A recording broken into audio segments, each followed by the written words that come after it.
Good evening, it's 7 o'clock. I'd like to call to order the select board meeting for Wednesday, December 14th. We have all of the select board members present. Can we start with the Pledge of Allegiance? I pledge of allegiance to the flag of the United States of America and to the republic for which it stands, one nation, under God, indivisible, with liberty and justice for all. Okay, we're going to start with the appointments, resignations, and retirements. Mike Units, I'm going to start with Sharon Rice. Sure. Sharon Rice has applied to be appointed as an alternate member to the Council on Aging. As you know, Sharon has worked here as the Recreation Director, and she served on many other committees, and is currently the Council on Aging Director in Wareham. Terrific. Is Sharon here? No? All right, do we have any other questions for Mike then on Sharon's appointment? No, Madam Chair, I would just say, I know if I speak in favor of Sharon Rice, she has been active in the community in many different roles. She actually was employed by the town at one point as the Parks and Rec, did a great job of that as a part-time position. She knew to, unfortunately, leave to take a full-time position, but since that time, I know she's been on the Veterans Council, as well as I know her through her community service through the Lions Group, and I think this would be a great appointment. With a motion to appoint Sharon Rice. So moved. Seconded. All those in favor? Aye. Any opposed? Congrats to Sharon. Next. And you have two appointment letters, one for Nicholas Carvalho and one for Dean Santangelo, to be appointed as civilian traffic control unit members. As you know, the police have started using civilian traffic control members to help direct traffic. And these are two appointments recommended by the chief of police. Is Nicholas or Dean here? No, do we have any questions? I just have a quick, this is a paid position, I take it? It is. Okay. Yep. Paid by the hour. Okay. Madam Chair, Yes. just, Mike, what is, I just don't know this. I mean, I know that they have traffic officers.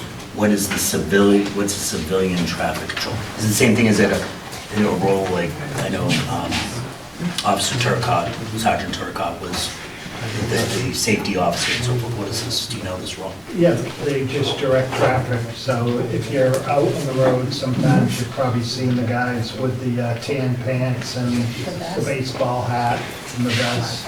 Oh, Those are the civilian control traffic people. okay. How many do we currently have now? I'm not sure.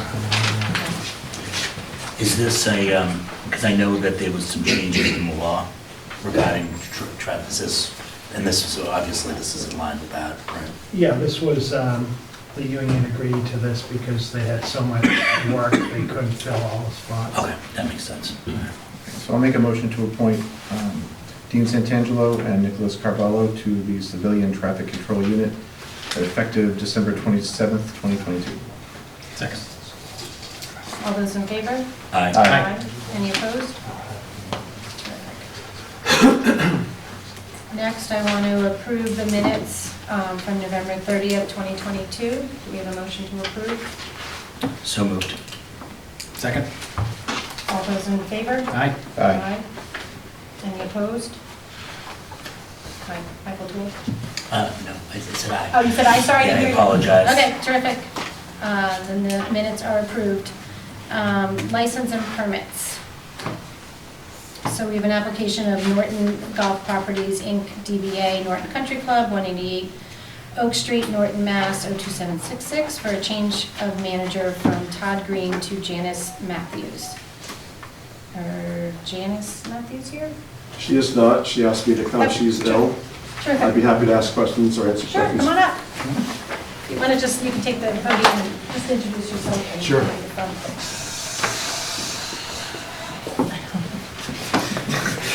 Thank you. My name is Greg Galino. I'm Director of Real Estate at the Jan Companies, which is the parent company of Northeast Golf Properties located in Cranston, Rhode Island. Terrific. And this is the manager, just a change in management? That's correct. Okay. And where is Janice coming from? Is she currently at Norton Country Club? She is not. She spends 30 to 60% of her time there. If she's not there, she's at the corporate office in Cranston. Okay, She's been with the company for 30 years, okay. long-standing tenure. Will she now be permanently at the? No, it's the same scenario, what she's been doing and how she's been doing it. Okay, terrific. And is Todd Green staying within Norton? I don't believe so. No, okay. Do you all have any questions? Madam Chair, it's just not, and it probably is just, is this already, she's already done her, any certifications, say like tips or anything like that? I didn't know what that meant. I had asked that question today when I spoke with Jennifer Reed. It was a pleasure to deal with. Yeah. She is tip certified. Okay, perfect. I don't know what that means, but. Neither do I. It's related to out serving alcohol. You know how to serve guys like me. All right, got it. Terrific. Is there any other questions? No? Nope. Do we have a motion? Do we need a motion to approve? Yeah, the roll application? call vote. And a roll call vote, okay. So motion to approve change of manager from Todd Green to Janice Matthews For for the Norton Country Club, 188 Oak Street in Lynn. A second. Okay, we'll take a roll call. Michael Toll? Aye. Stephen Hornsby? Aye. Kevin Snyder? Aye. And I too am an aye. So congratulations All to set? Janice. Awesome. Thank you very much. Thanks for coming in. Okay. Do you need anything else from me or are we all set? Got You're a all couple good. rounds of golf? Jen- Let her know. That can be taken care of. Okay, I appreciate it. Thank you very much. Thank you. Appreciate it. 90 there? Yeah, no kidding. All right. I think, Kevin, you're going to be up on license renewals. Oh, my favorite. All right, we have some license renewals that I need to read. Let me just get them pulled up here. We'll do all these. This is like the third time I've done this. I definitely know what I'm doing, I just gotta find it. All right, so, Got it here. yeah, that's great, thank you, Steve. All right, so, all right, just to recap, the license acronyms, CVAA is a common vic, all alcoholic license. CVWM is a common vic wine and malt license. RPAA is retail package, all alcoholic license. RPWM is a retail package wine and malt license. And the CV is a common vic license. We'll start, we don't have as many this week, so I think I'll just go through them by section and then we'll vote on them then. Sound good? Yep. All right. So I'd like to make a motion to approve the following license renewals. Bog Iron Brewing, LLC, 33 West Main Street, for a malt-only pouring permit, live entertainment, and an MASE for live entertainment.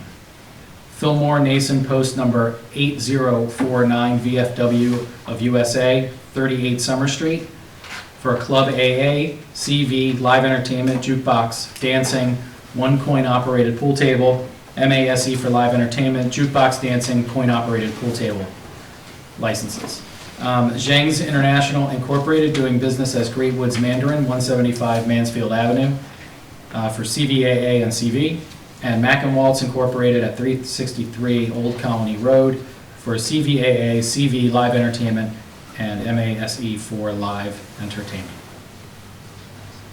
So you did a motion. Second. Okay, thank you. All those in favor? Aye. Any opposed?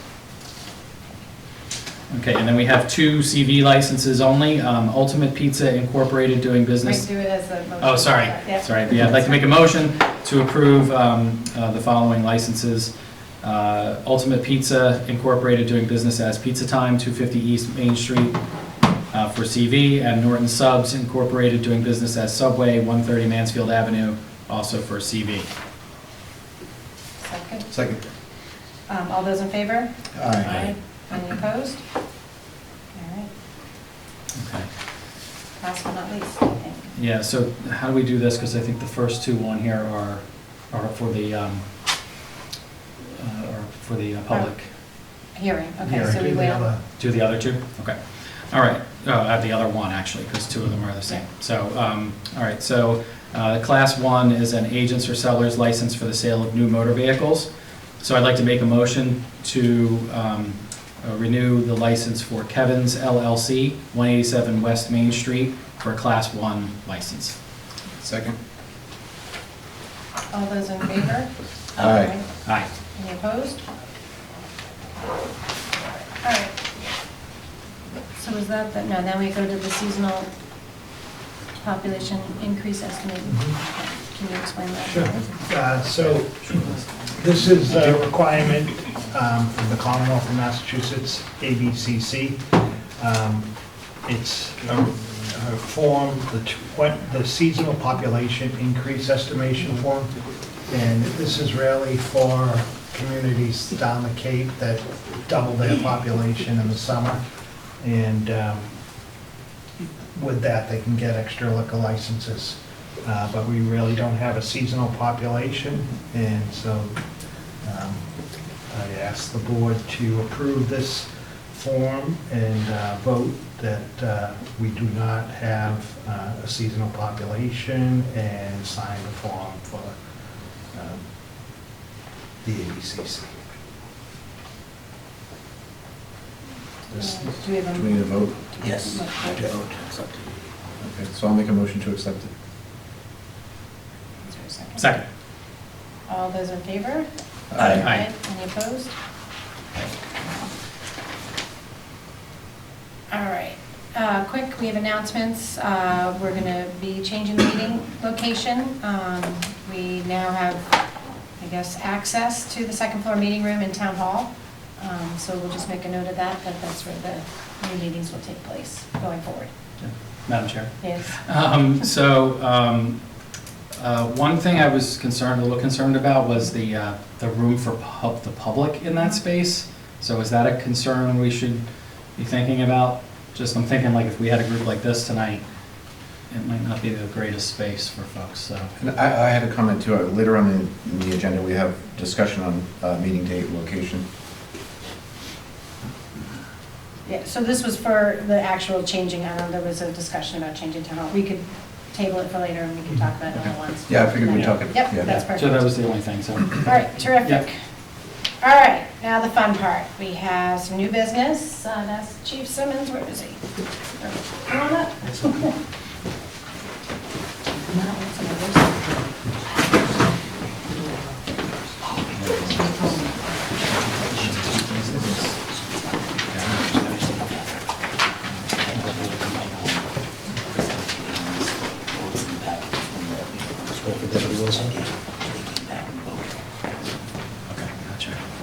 Good evening, so thank you for having us.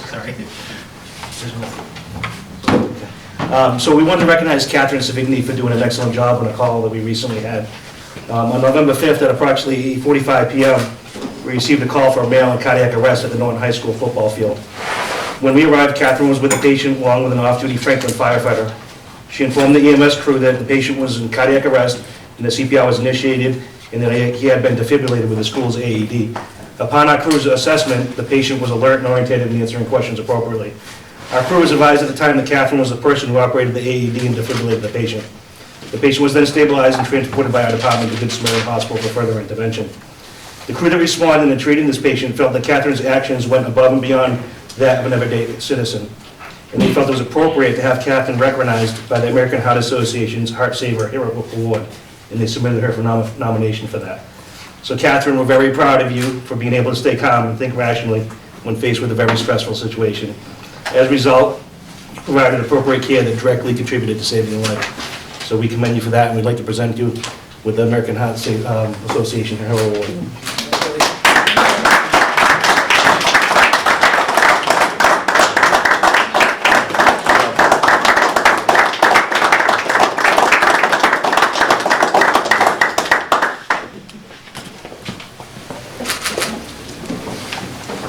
Don't go anywhere, don't go anywhere.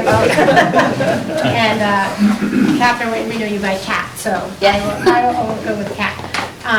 So the select board on the behalf of the town of Norton also have a certificate of recognition, and I'm just going to read it. But whereas and it's all the weird format that you have to do for this. But whereas, at the end of the Norton High School football game on Saturday, November 5th, 2022, dispatch received several calls to the Norton High School for a collapsed man from an apparent heart attack.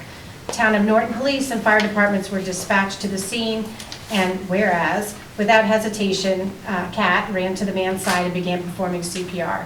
When that didn't work, you called for the automated external defibrillator, AED, and that's what finally brought him back to consciousness. And whereas, when the first responders arrived, the man was alert thanks to your quick actions and skilled training. You were a true town hero. Now, therefore, we, the Select Board of the Town of Norton, wish to recognize your act of heroism and bravery during a very tense situation. Dated the 14th day of December 2022 by the Town of Norton Select Board. So thank you, Kat.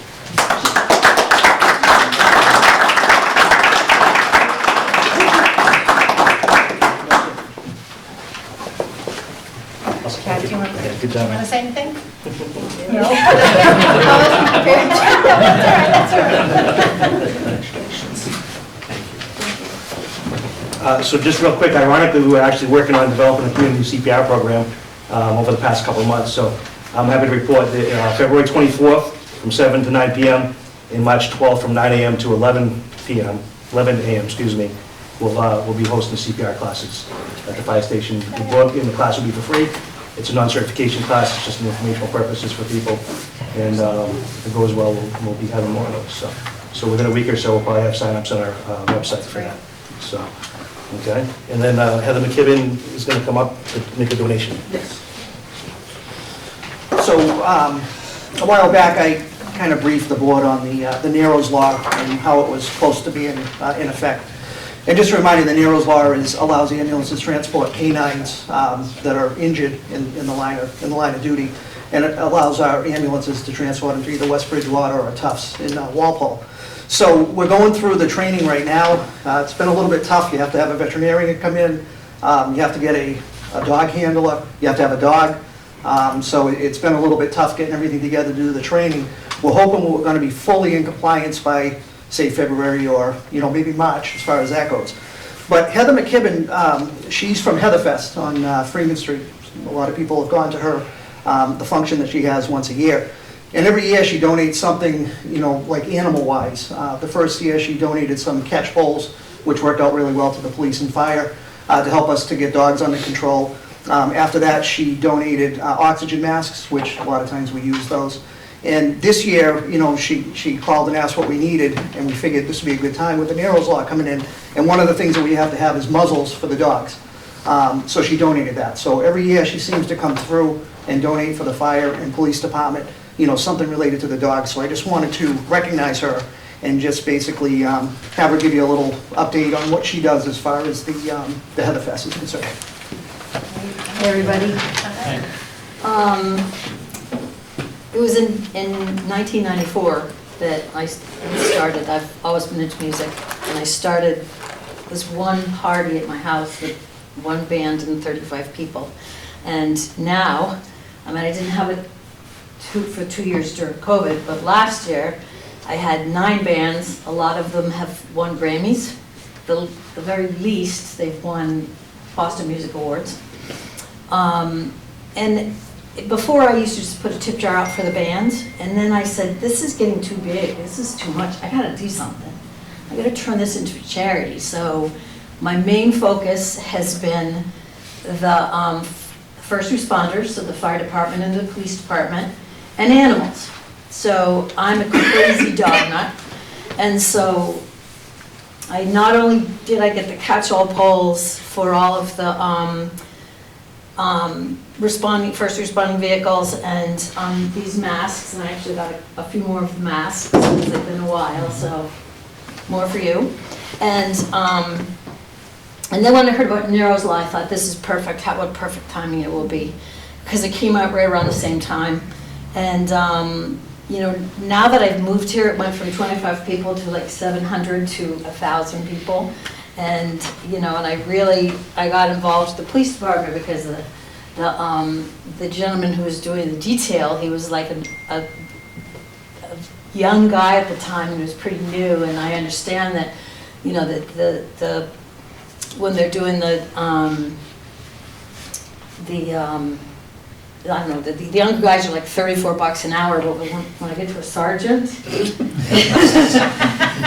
110. So I personally saved money during the year for those things that would be taking away from the fire department and the police department, and I pay the difference. And actually, Sergeant Dennett actually chops off some, gives me money back, and it goes to Heatherfest. So I just wanted to, thank the town for putting up with it and coming, and I've met so many people. I'll be in supermarket and they'll go, hey, you're that one with that crazy party. Did you ever drive up and down Freeman Street? Yeah. The big star? Yes. So I thought I'd wear my Heatherfest. So Heather, what's the date for next year? It's always the first Sunday after Labor Day, and last year it was really cool because I've had 3 years on 9/11, and I have a guy that he flies in from Michigan just to sing the national anthem, and Sergeant Dennett learned how to play the bagpipes because he saw a firefighter who is no longer here. I'm not sure who he is. He left, he moved. And he came and he played, and half of the people were crying. And Sergeant Dennett took like a year and a half learning how to play it. Now he's playing like with the Boston Police and at the St. Patrick's Day. But all of them, as he mentioned, I did the catch-all polls, and the police department said, we don't really need them. We'll call animal control. And I just said, my dogs would run out and hang out with you guys and help you, okay? There's a majority of dogs, if there's a fire in the house, they're gonna be under the couch, they're gonna be afraid, you might not see them, so I got those, and then they're like, well, we wouldn't need those, the fire department needs them. And then there was a officer who was badly attacked by a dog, a pit bull mix, and so when I heard about it, and he had several surgeries, that's when I went to the police department and said, so you guys are ready to have them in the cruisers? And so they came and they measured them, and they have them in the cruisers now, and so I'm gonna think every year of something cool I can do for you guys, and I will come and I'll ask you guys what can be done, and and I watch on the news, and it's, once I had filled all of the fire trucks and ambulances here with all of these kind of things in the poles. These are oxygen masks there's 3 sets of them. Little ones for cats, big ones, and then the huge ones like for my dogs. And so I started, because if I'm way over in Freeman Street and there's a bad fire on the other side of town, you guys might be all over there, and so Attleboro might be coming to my house. So I went and I did all the surrounding towns as well. So it's not just Norton. I think all first responders deserve it and want it, and I'm so honored to help, and thank you. We appreciate it. Thank you. Thank you for what you do. Thank you very much. Appreciate it. I guess we procedurally need to take a vote to accept this donation on behalf of Heather, which is so wonderful. It'll be a tough one. Yeah. Tough one, I'm not I think we'll get through it. sure. So do we have a motion to accept the donation from Heather McKibben? I'll gladly make that motion. Okay. Seconded. All those in favor? Aye. Any opposed? No. Thank you very much. Thank you. Thank you for your Appreciate it. service. Thank you for everything you do for the town. All right, we're gonna, I just learned that procedurally, we can hold the hearing, we just can't start before 7:15, but we can actually delay a little. I do want to move up the discussion and or vote on the veteran banner dates. Absolutely. Just because I know there's some folks here, we don't want to keep everyone. So Michael Toole, can I Yeah, have you? Madam Chair, Yes. so there seems to be a little bit of confusion on this, and I know we included in our packets. We did vote on this. There were 2 visits from Caitlin Shepis. The first visit, which is in the agenda packet, but the second visit is not, and that's the day that we voted. And it was right before Memorial Day, and I'm trying to dig through and find out the exact dates. At the time, we voted, because we were cautionary, that we voted to leave them up from Memorial Day to Veterans Day, because we hadn't even seen them up. We didn't know what it was. We were afraid that it would, at that time, there was some debate regarding flags on telephone poles and all that. So we said, those take priority. And so I actually asked to put this on the agenda because we see them. And there is a movement to keep them around year-round. I think there was a thought on this that my thought was to put this on the agenda was to kind of take them down, or I was against the program. That was never my intention. I just want to make sure procedurally we were doing that because we were afraid they would get destroyed during the winter. Right. And other towns, from what I can see, all keep them up year-round, correct? Is that Yeah. anyone else's? And we did take that vote, and I will get it, because I did see a video, I remember a couple weeks ago now, I'm just trying to remember the dates on it. We did, after a recommendation, went and recommended it from Memorial Day to Veterans Day. So I would like to just make a motion to extend it for year-round. But I know that before we move on the motion, I know there's some people that have some comments regarding this. Are there any folks that would like to comment on the veteran banner? We have a few veterans. I couldn't hear you well back there. What did you say, you're gonna extend it year-round? Year-round, that's what Year-round, we were, yeah. right now it So is we're gonna from keep 'em Memorial up. Day to Veterans Day, correct, so that was the This is okay. Yeah, we know, and Madam Chair. Yeah, go ahead. Thank you for what you're doing. I know that you came in the first time to present the idea, and we said, okay, come back, and that's when we came back the second time. We do not have a second meeting. Now I'm stumped. We'd have to vote to put it on telephone pole. We did vote to put it on the telephone pole. But the minutes say that we didn't vote.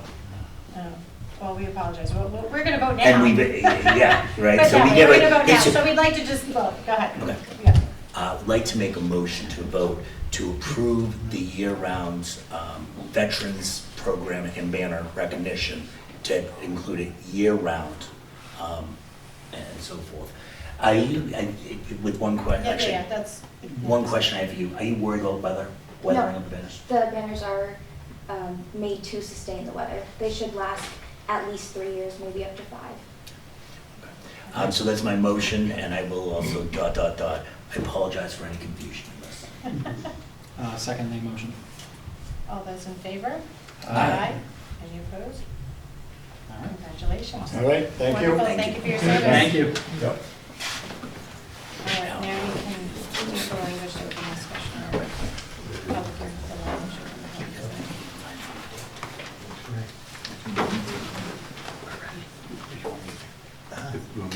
If you want to sit, sure. Yeah.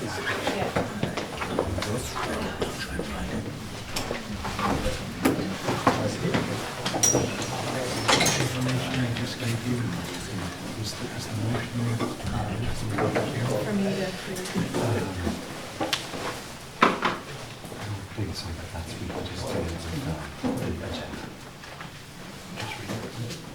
Just read it. That close our meeting? No, you're still Still in the meeting, okay. So yeah, you just have to say opening public hearing and then read what's on the agenda. Okay. All right, it is 7:30. I'd like to open the public hearing of Two Sons Auto Brokers LLC to determine whether the Class 2 license for the sale of secondhand motor vehicles issued to Two Sons Auto Brokers LLC should be modified, rescinded, or not renewed. And do we have representation here? Yes, I'm here. Oh, wonderful. No. No.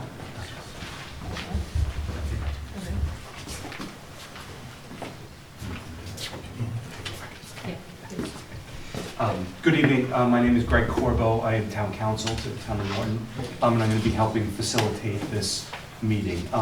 The reason that we're here this evening is that Two Sons Auto Broker has applied for renewal of its Class 2 license, which is a license that authorizes them to sell used motor vehicles. Under the terms of the license, they're permitted to keep, I believe it's 5 vehicles on the property, with 3 in the front parking lot. There will be evidence submitted tonight through the building department that indicates that there is a pattern of violations of that condition, both with respect to the number of vehicles that are being kept on the property, as well as the number of vehicles that are being kept in the front parking lot.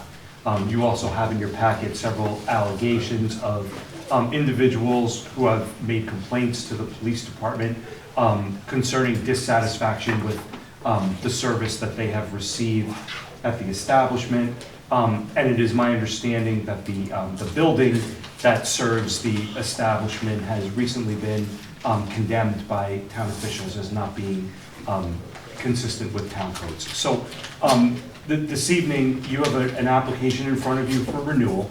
And in order to qualify for this type of license, the applicant has to meet and continually maintain 3 criteria. 1, that they are a proper person to operate the licensed business. 2, that the licensed business is their principal business.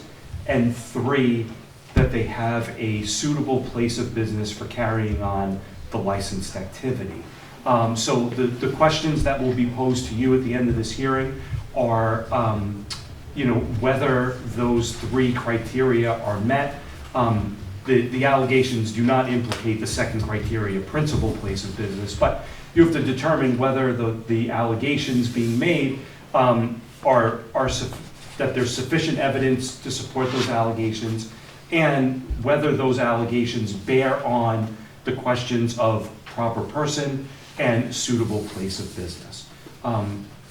So what I would suggest through you, Madam Chair, is that you allow the applicant to make an opening statement, and then we have the building inspector here and other town officials who may wish to be heard on the matter. My name is Terrence Guy, I'm the manager. This is my wife, Atia Reed, she's the owner. First, with the allegations, is it possible to see a copy of those or even know what they are? This is the first we're hearing about anything like that. So these are all public records that are in the board's packet. I don't think we received.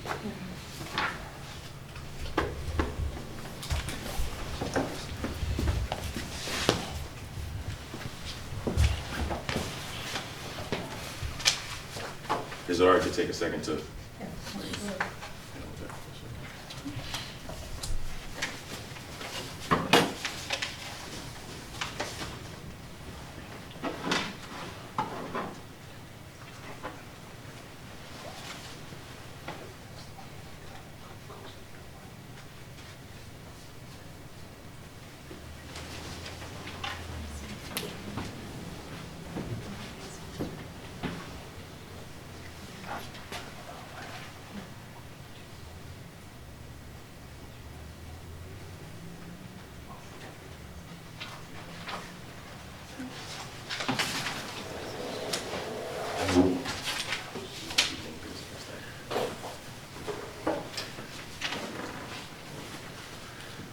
Madam Chair, may I ask a question while they're reviewing, or is that improper? Yeah, of you, Mr. Cook. I'm reading some of the incident reports here, and the way your description is saying is the requirements for this type of license is also a character. Is that correct? That is correct. Okay, so it's that you're reading complaints and allegations here of I'm reading some business complaints. And so that's what we're voting on. It's not, I mean, there'll be some feedback regarding other license requirements to have a business in that location, correct? That's right. So, the requirement is that the license holder be a proper person. And so evidence that bears on misconduct in the course of the business, whether that is in dealing with customers or in complying with laws that apply to the business, like building and health codes, you know, those are issues that can bear on whether or not this is a proper person, because the ability to comply with the law in engaging in a transaction like this with consumers who are, you know, could be vulnerable to fraud, you want to be able to ensure that those consumers are protected by dealing with the right types of people who are going to comply with the law. And Madam Chair, for you, just a follow-up question.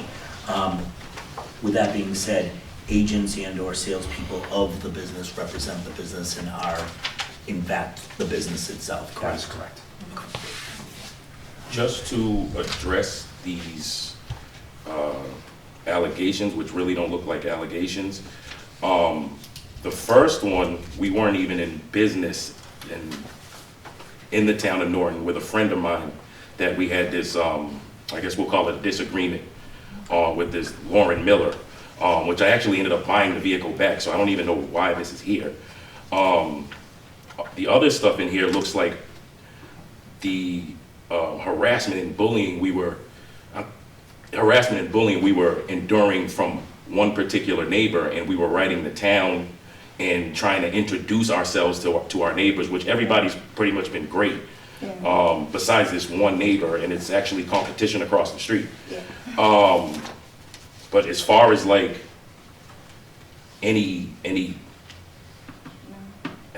because they were saying that somebody was saying I was actually drag racing and doing a bunch of stuff, which there was no evidence of, and that's when we actually took it upon ourselves to write a letter and walk around and meet everybody, and everybody's been great, but there's competition across the street that just didn't like us being there because we sell a lot of vehicles. The other things that I see in here addresses why we have over the 5 vehicles on our property, and that's our fault. There's nothing we can really get around that. When we first opened the dealer, we didn't know that it had to be structured a certain way, and we didn't take in consideration that the registry was backed up. We opened right before COVID. The registry, they changed their registration system, so you can't just walk in the registry now. We do a lot of financing deals. So we don't even get paid until we can show them a registration, so we have nowhere to put the cars. So at times, there's at least 10 cars because we're always getting new inventory in, and we just have nowhere else to put the cars. We can't release them to the customer because they're not registered. We're not paid for the cars. So as far as, I mean, that's pretty much all I see in here.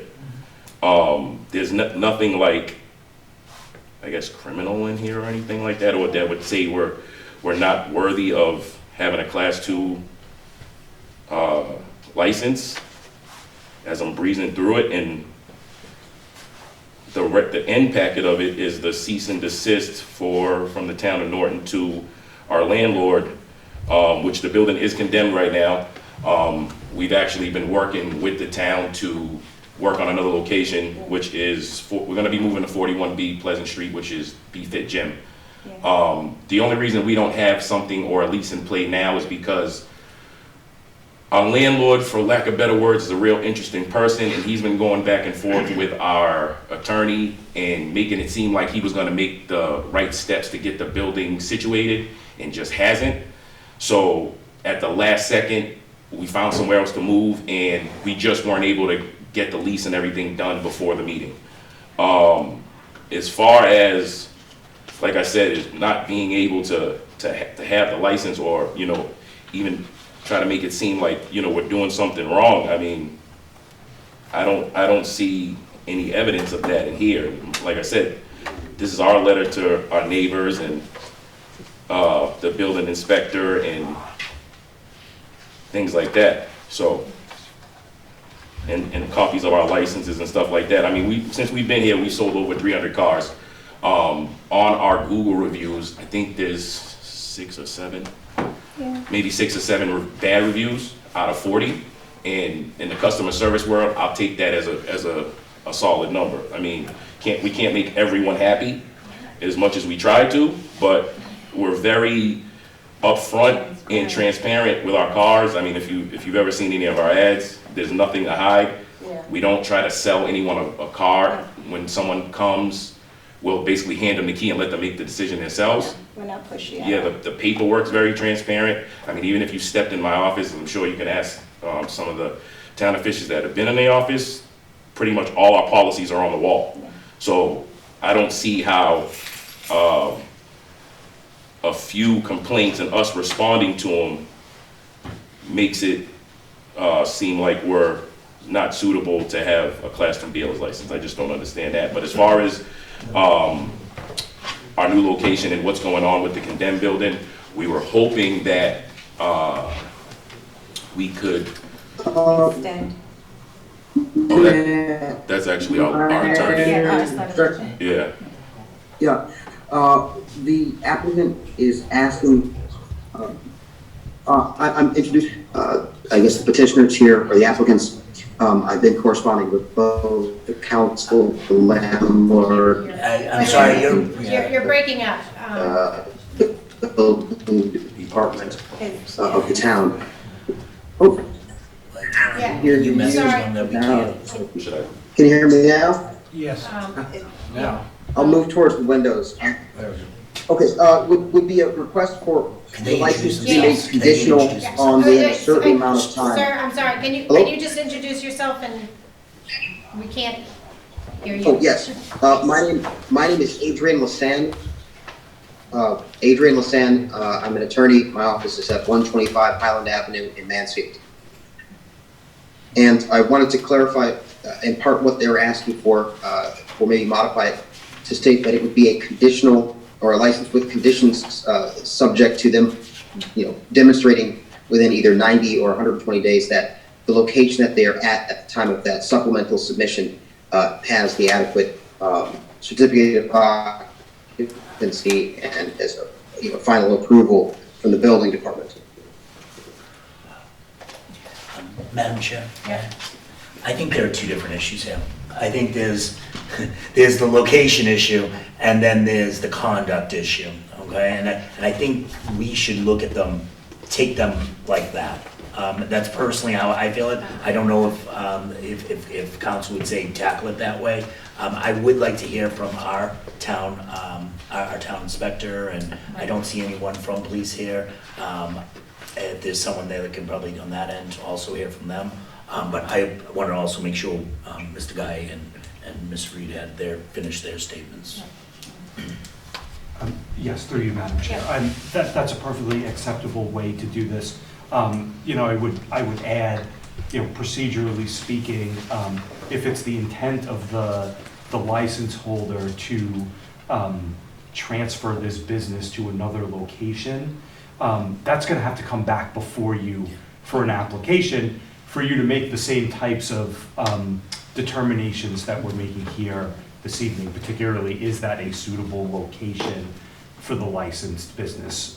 But we can get to that in a little bit more detail when you get to your decision making. So is my understanding that this is for the next 90 days? Well, what we were hoping is to have another review.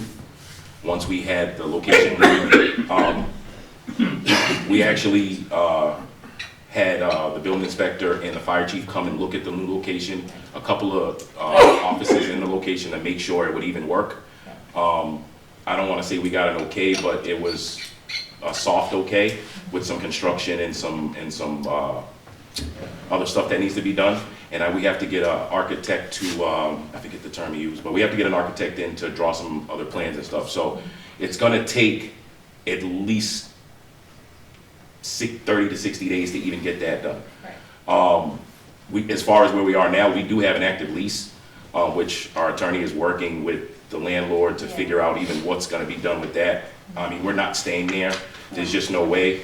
Another thing too, which is coming to mind, there is a lot of vehicles that are on the premises. Most of them, I don't want to say most of them, but a lot of them that aren't ours because there is another shop in the back and they have about 5 or 6 vehicles, big trucks out there all the time that we're always getting questioned about that has nothing to do with us.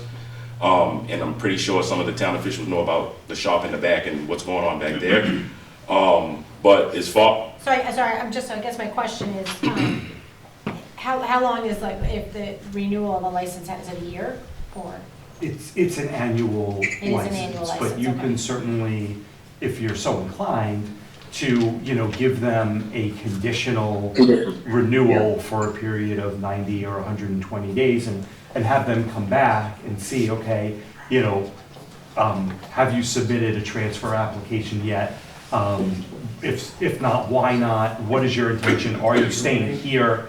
If you are staying here, then, have you been in compliance with the terms of the license? So it's an annual license, but you have discretion to say we want to bring you back in for a review at some subsequent point.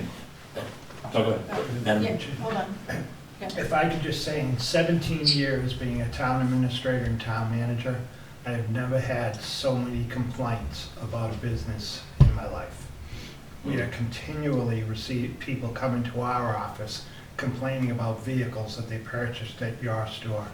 And we direct them to the Attorney General because we tell them there's nothing we can do, but I've never had so many complaints about a business in 17 years.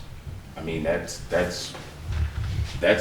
news to us because, like I said, besides the handful of problems that we actually know about and have rectified, and that's no more than maybe 4 or 5. Usually, if an issue is that major, we'll just buy the car back. We're not selling super expensive cars, so in order not to have a bigger issue, we'd rather just buy the car back and send it back to auction or whatever we're going to do. For future addressing complaints, I mean, if they'd like to direct consumer complaints to my office, I can work to facilitate resolution of those. We haven't been aware that there were this number of issues.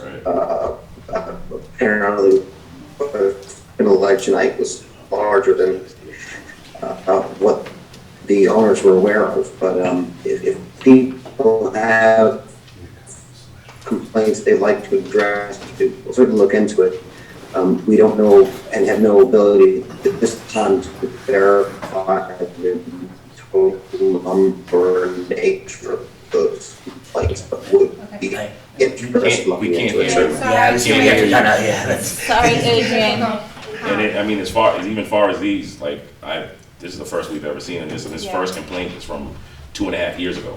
We weren't even in business in Norton 2.5 years ago, so that's the first we're hearing about that. But I was about to say, we're not the traditional dealers, I guess, in that aspect, and I'm not going to sugarcoat anything and make it seem like we're trying to sell the customers cars. They're short money cars. I mean, we kind of everything is posted, everything transparent. The customers know exactly what they're buying, if it has issues. And out of over 300 cars that we sold, I mean, a handful of issues, like I said, and we pretty much rectified those.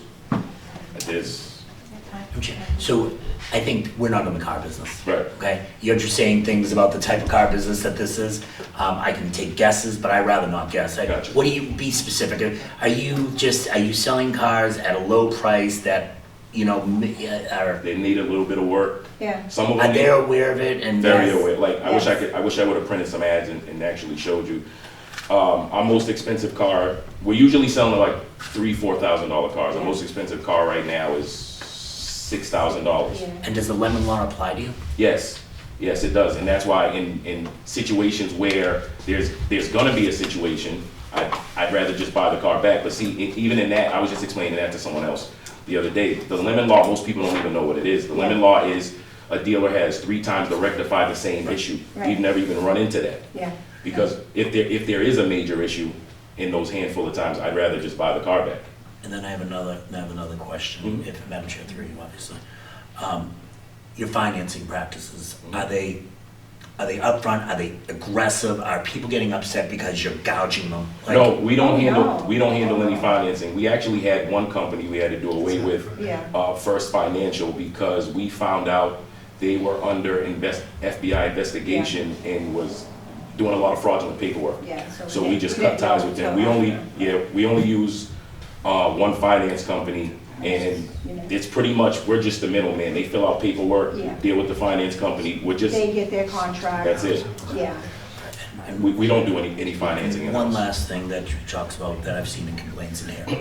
There are 2 complaints on drag racing. Yeah. What is Well, going on? That was in the beginning when we were first there. Our competition across the street, I had very loud cars.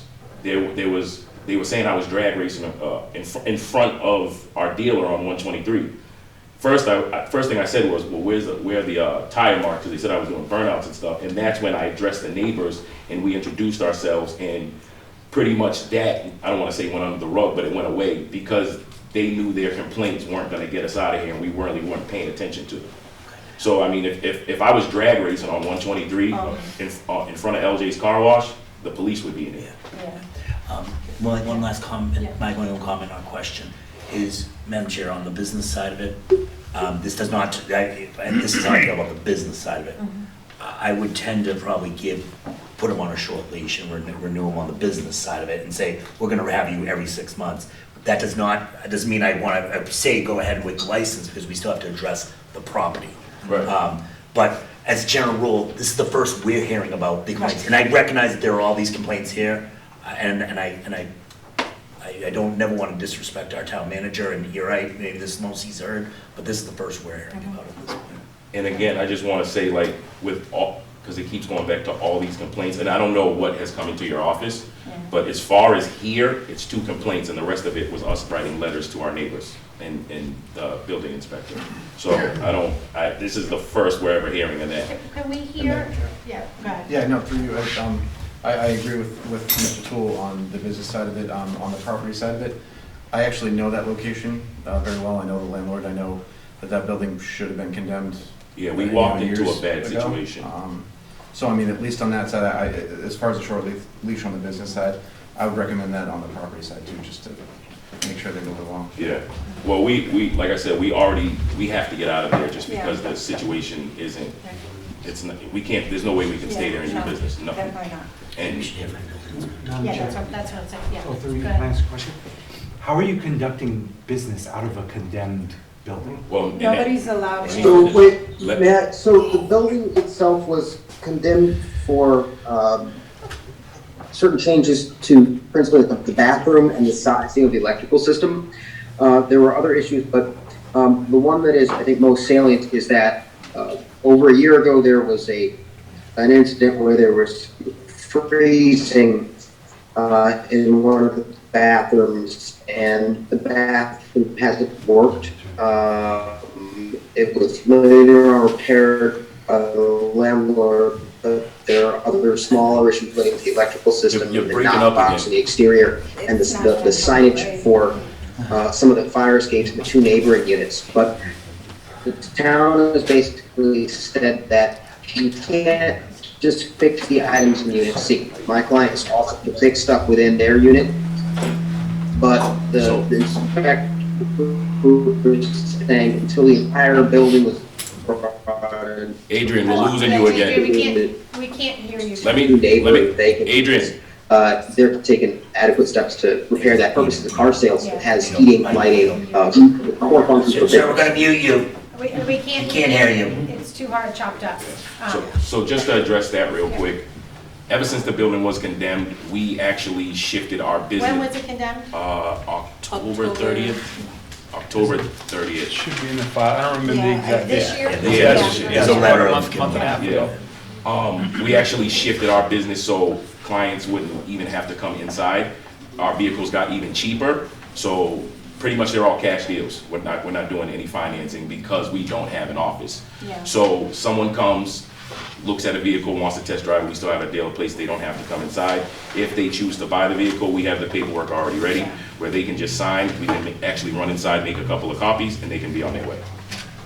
Can we have Nick, do you want to come up and talk Yeah. real quick? Hi, thank you. Thank you. Thank you. Yeah. So, Nick Iafredi, the building commissioner. As far as the building goes, we had spoke about some bathroom issues, or we were notified of some bathroom issues. We did a few inspections, myself, the Board of Health, my electrical inspector, plumbing inspector, Deputy Chief Robbins from the fire department. ultimately, the decision was made between all of us to revoke the occupancy permit for the building itself. That property does serve 1, 2, 3, 4 buildings on that one property, if you're familiar with it. We revoked the occupancy to the 3-unit building that Two Sons Auto Brokers resides in. There's a list of stuff in our letter. When you revoke, I'm sorry, what does that mean? You were revoking the occupancy? So we pulled the occupancy permit. That 3-unit building does not have a valid occupancy permit of the building right now. Due to some life safety issues, concerns. There was a non-working bathroom at one point, then at some point along the road, the owner of the property or someone came in and did some illegal work with no permits, which was even more cause for us to get to the point where we're at.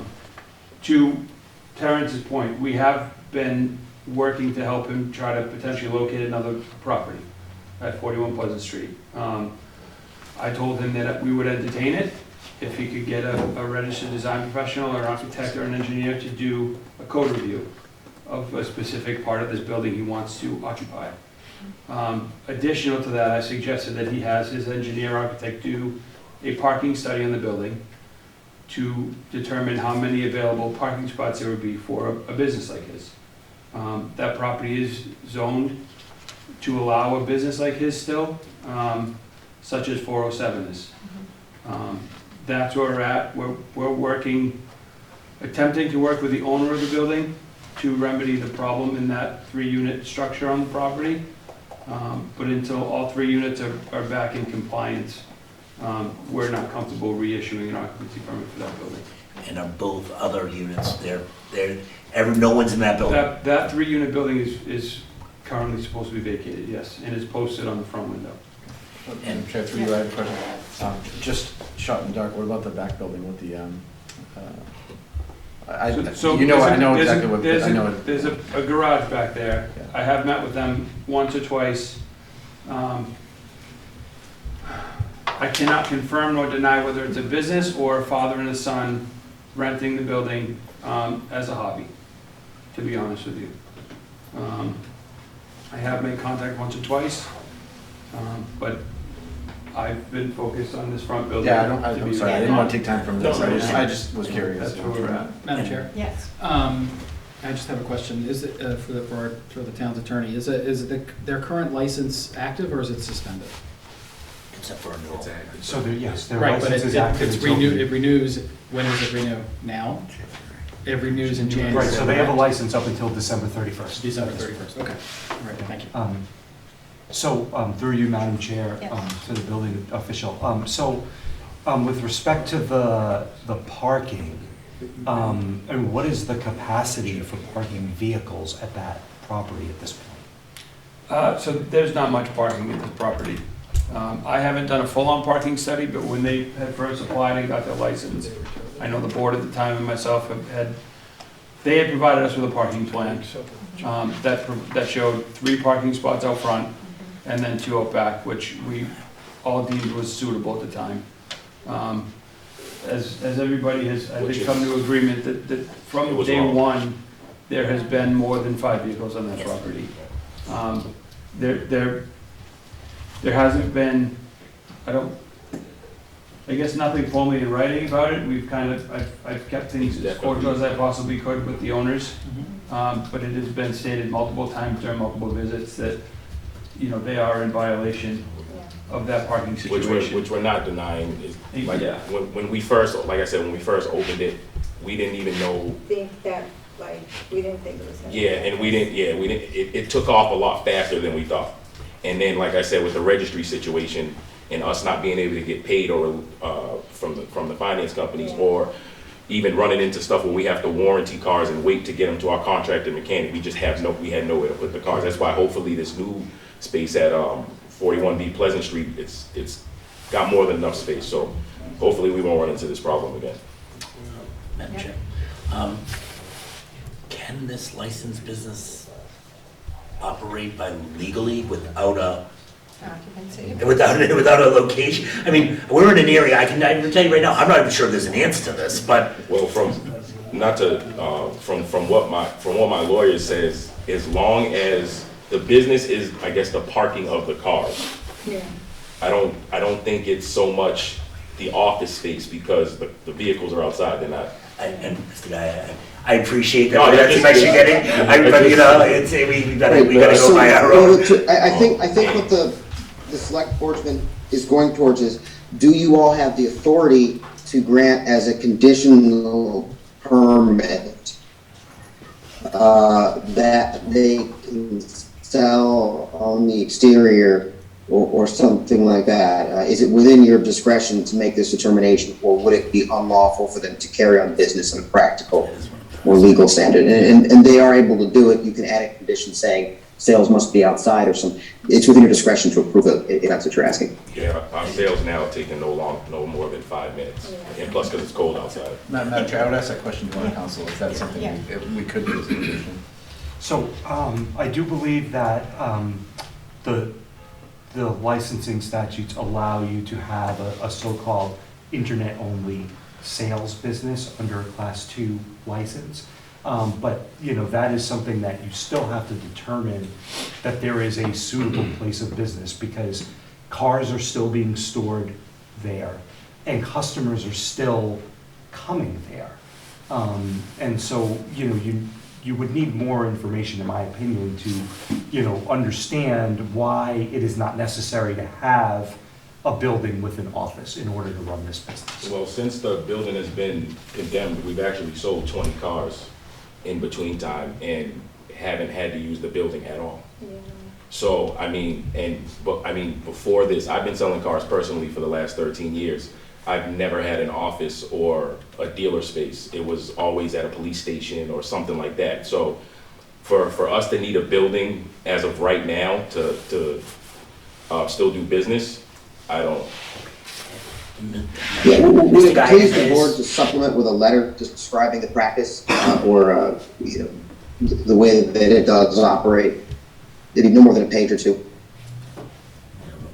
Something about a letter. Yes, if you guys would want a letter. The only concern I have is, well, I've seen a lot of building commissioners in this town. I'm sorry, that's not the right time, I apologize. And I know him, and I know the deputy that's licensed. They've been actually great to us. And the Board of Health, Yeah. these guys are yes guys. These guys are trying to work with people. When they're telling me we're concerned, that's the only thing that I'm like, I'm pro-business, but when these guys would like come to me setting off alarms, it's like, because I've seen them, they work with everyone to try to get to yes. No, and what I can say for everyone involved, everyone has been great and been trying to help us so our business didn't close. I mean, at the end of the day, this is our livelihood for our family, so if this business closes, I don't know what'll happen, but they've been working, like even coming out at the last minute to look at 41 Pleasant Street. Was that yesterday? It was yesterday. Yeah, yesterday to even give us the okay. So like, I mean, how quickly can you get into Pleasant Street? I think that's one of the big questions. How quickly can you get into there? I mean, from what the area needs a door. It needs its own. What is it? Not an egress. It would, it wouldn't be a couple weeks. I think. We said we need an architectural. Yeah, I mean, it's at least 60 days. It would probably be, you know, somewhere in the 60 to 90-day range. And for what it's worth, we didn't condemn the building because of this business. Right? Just to make that clear. The building is, it's two separate issues here. From my standpoint, the numerous amount of vehicles is a violation of the license. The building itself is an owner issue, in my opinion. Unfortunately, they happen to be a tenant that got caught in the middle of a situation. And which is always the bad thing, right?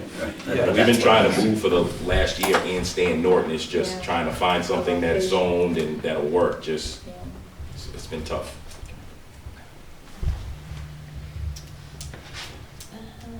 So, I mean, Madam Chair, if I guess I can ask through you.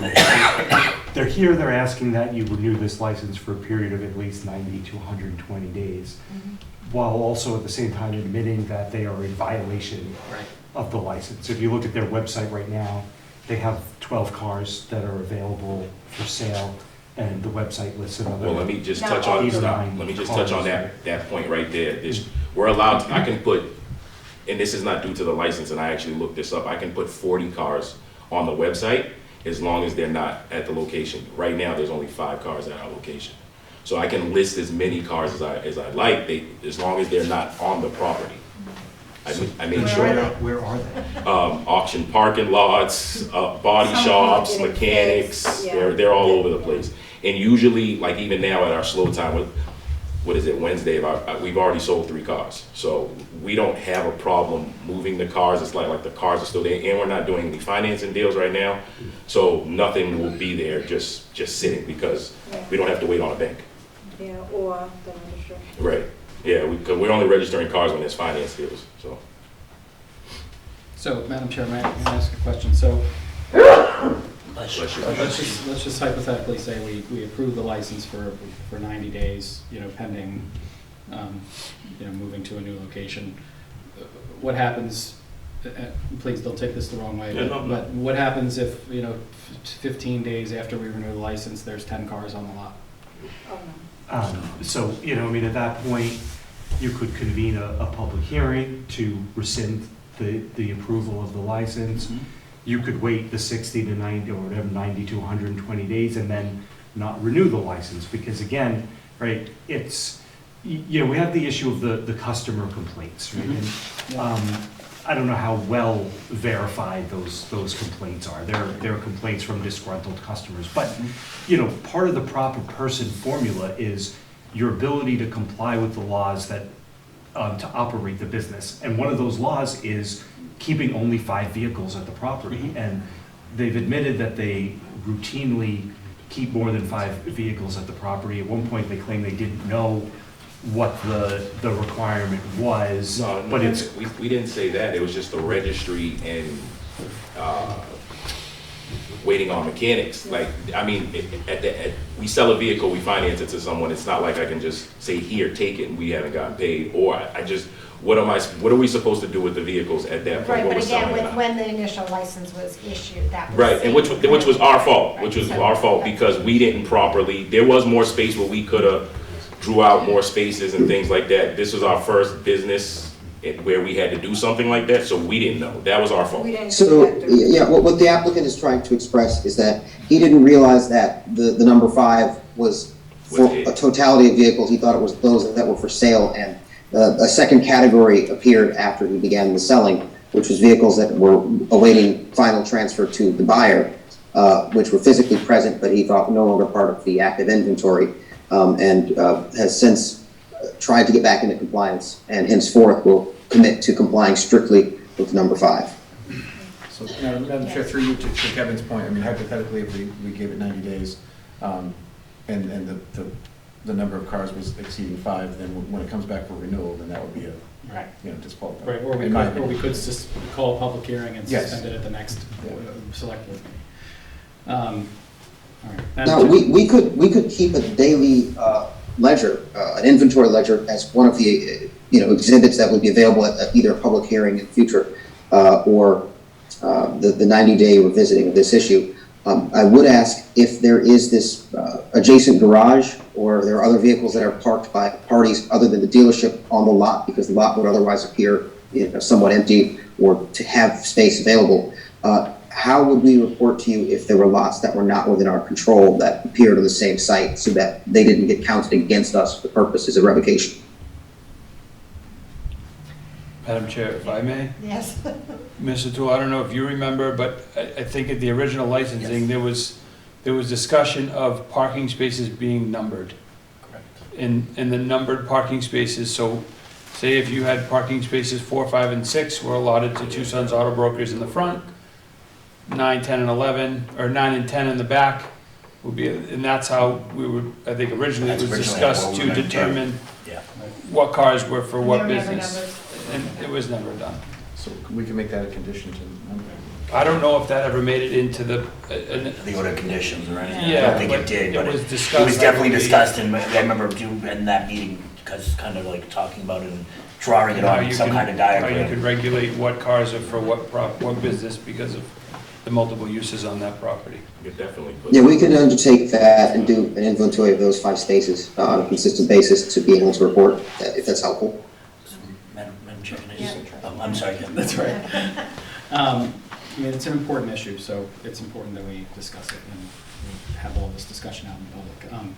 That said, is there anybody else from the town here to speak on this issue, Madam Chair? No, I don't believe so. No. No. Okay, so I would make a recommendation that we discuss this as a board at this point, and I feel like we've gotten all the testimony that we can to make a decision. But obviously, if the board wants to continue to ask questions and all that, I think that's fine. But I feel like we're going to kind of just keep covering the same ground here. But I would like to open it up for a discussion just amongst the board for us to talk about our issues and our questions so that we can move forward. Could I ask one question of if we give you a temporary license for 90 days, can you comply with what the license is? I mean, I need to ask the question right out. I mean, yes. Can you play by the rules? Yes. Yes. There are 5 cars, right? This is, if I see a 6 car, like I saw when there was the first day and they had, you angled them and got 5 in the front, right? I mean, That was all. Can you play by the rules? Yeah, we wouldn't even park our cars there anymore. Thank you, Madam Chair. So, Madam Chair, if I can Yes. ask it, I'm sorry for prolonging it, but, I mean, where are you going to park the other cars? Because we do have evidence in the record here that there was a dispute with you parking cars in someone else's. No, that wasn't a dispute to me parking cars. I had a truck and trailer at the time, and I was using the gentleman, and I don't know his name, that owns the Oasis.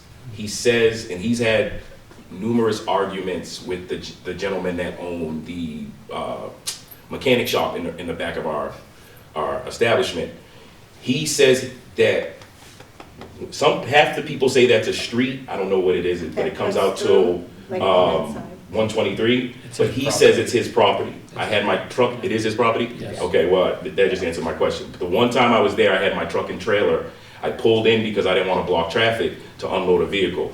Before I could even get the vehicle unstrapped, he came out swearing and calling me all types of wild stuff. I unloaded the car. He was still swearing and cussing. I said, if you would have asked me nicely, I would have just moved, because I could have probably finagled it around back and not got the trailer stuff, but I unloaded the car and I moved the truck. And they were actually allowing me to park the truck and trailer across the street at, I forget the name of it now because the sign's gone, but Morse Insurance. Morse Insurance. Yeah, they were allowing me to park right there because I had They weren't open. Yeah, they weren't open, and I had a 20-foot trailer and a F-350 at the time. So that was the one, we never leave cars on that side just because people come flying through there, and I don't want anything to get hit, and if something does get hit on that side, it's not covered by our insurance. So we don't park cars there. So but the question still remains though, where are the rest of the cars going to be? What do you mean, like, as far as the rest of the cars? Once we get a car, it's sold, they take it. Yeah. But you've said repeatedly that you keep more than 5 cars. Yeah, when we had financing deals and we had to wait for the registry, but we're not doing any financing deals because we don't have an office. Yeah. So we basically restructured the business to just do cash deals under $3,000. If somebody's gonna buy the car, they're gonna take the car with them right there, then I can replace the car. When we were doing financing deals, yeah, there were cars waiting on the registry. Sometimes I was backed up 2 weeks. I couldn't get into the registry. We couldn't release those cars. But as of now, until we move to Pleasant Street and there's a whole new plan, there's no financing deals. Everything's cash. So they'll be taking their cars with them. And like the almost 20 cars we sold since this has all been on, nothing's sitting there. But they have to be somewhere. Like, what do you mean? They take them with them? No, I think if I understand the way the business model works is that these guys are brokers for Basically. cars. Okay, so they don't possess the car. Okay, the car is at a garage or it's at. No, sometimes we do have like the vehicles in front for sale. Right, but you have other cars. Right. Oh, you mean those extra cars? Yeah. And so those cars are not But housed. they're also on their website. Right. My personal opinion is, if it says 5 cars, keep 5 cars on there. I don't care where the rest of the cars are, as long as they're not on that property. Right, I agree with that. Yeah. Okay. All right, well, thank you. I think we're gonna discuss, And one last question to you. You already said it. Ken, I know, I've said it several times. Just work with me here. Can this business, in your opinions, even if they're brokering deals, survive without a bathroom and office and all that, just for parking and that? Are you comfortable, uncomfortable? Where are you in this?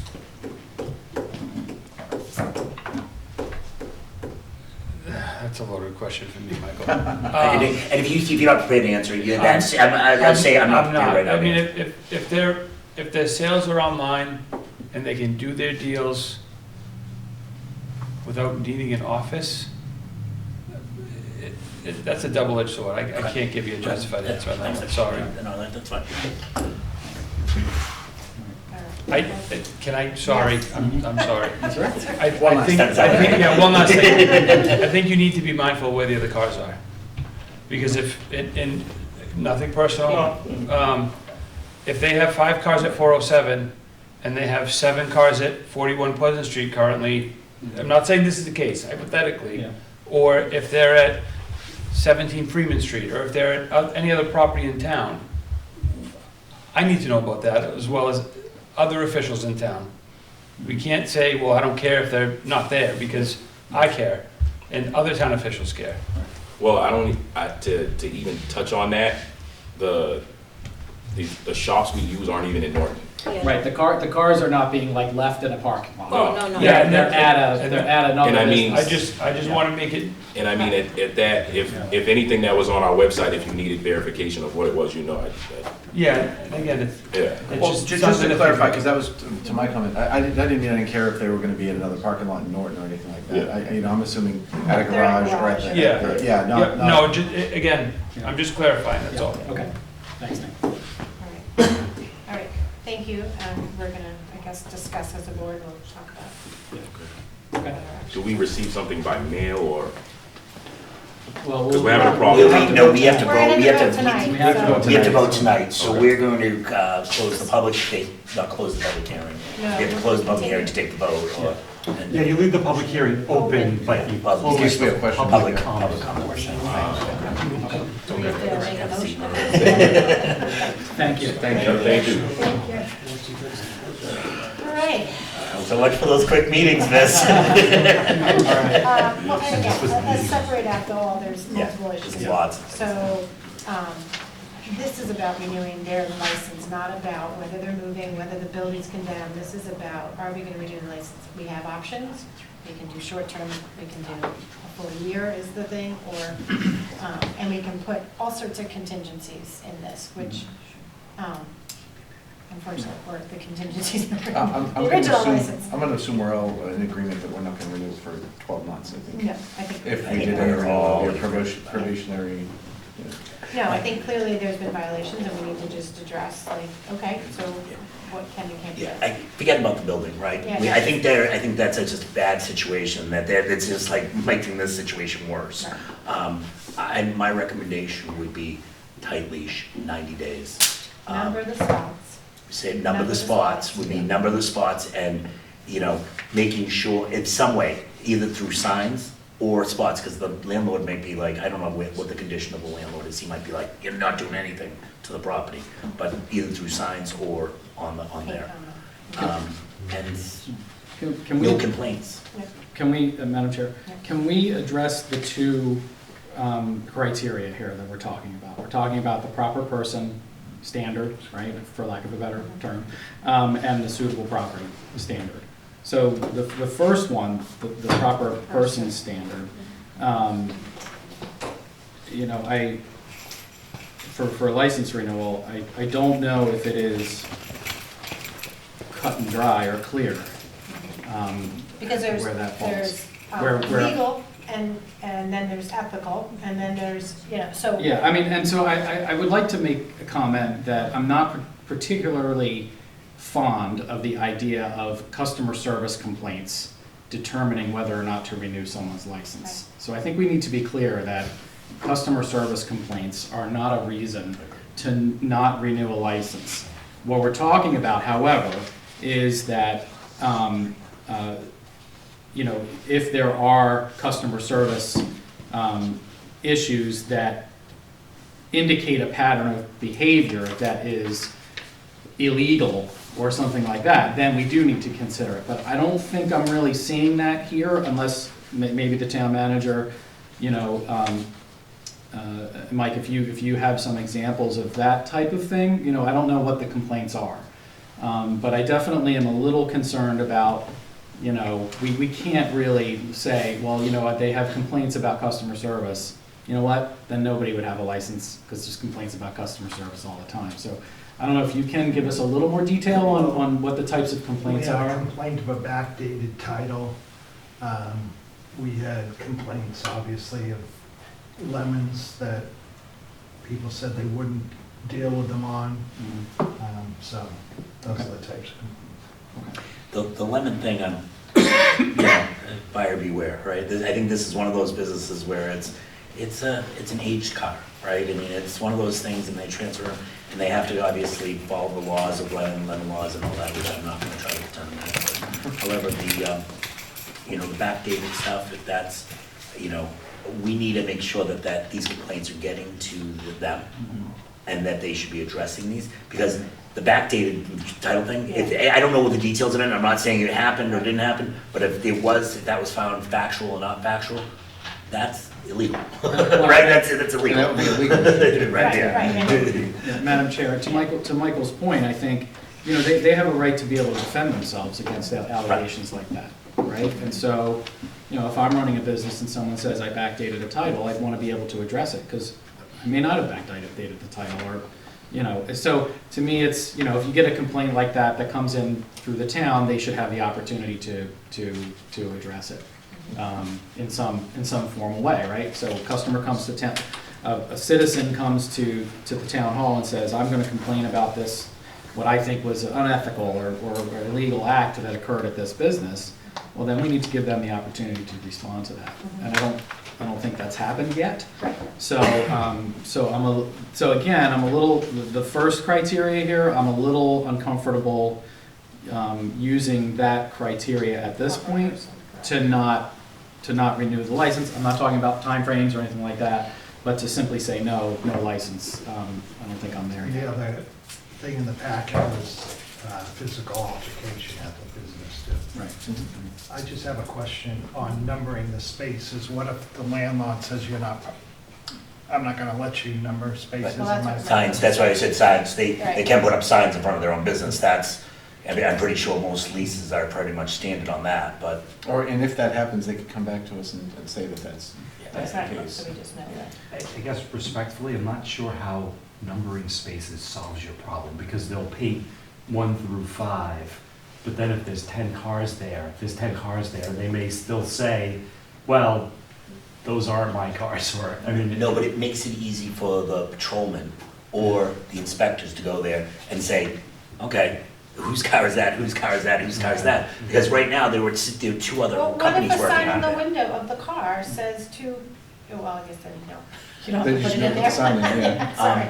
Madam Chair, Mr. Town Manager, you know, one of the things that would be helpful in this is if one of the patrolmen was here on this, is there a situation where we can assign a patrolman to kind of this case, and just any complaints that come into the police department, they basically look at that? Is there a way to do that? Because that would be helpful, because we're seeing some incident reports from three different patrol people, and context there is, you know, Well, 3 different issues. on 3 different issues. And, you know, if someone gets a call, the police are gonna show up. That's an incident report, right? And it could be nothing, but it could be something. It's up to them to kind of tell us the tenor of the mood and all that going on. So if we do extend that, I would say, I think we should include the police in, just make them aware of any complaints collectively, one person at the police department will collectively do that. And if we have to hear them back, that they come in and. So then I think the next question is, if we agree that the next question is the suitable property question, which I think is, for me, is a little more cut and dry. I don't think this is a suitable property for this type of business, unfortunately. Right.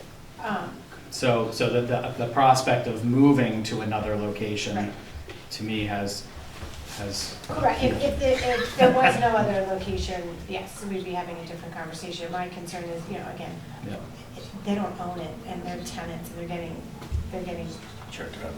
cream, you know, I mean, to me, that's not And Madam Chair, if I can, I think, I've driven past the property, I've seen the property.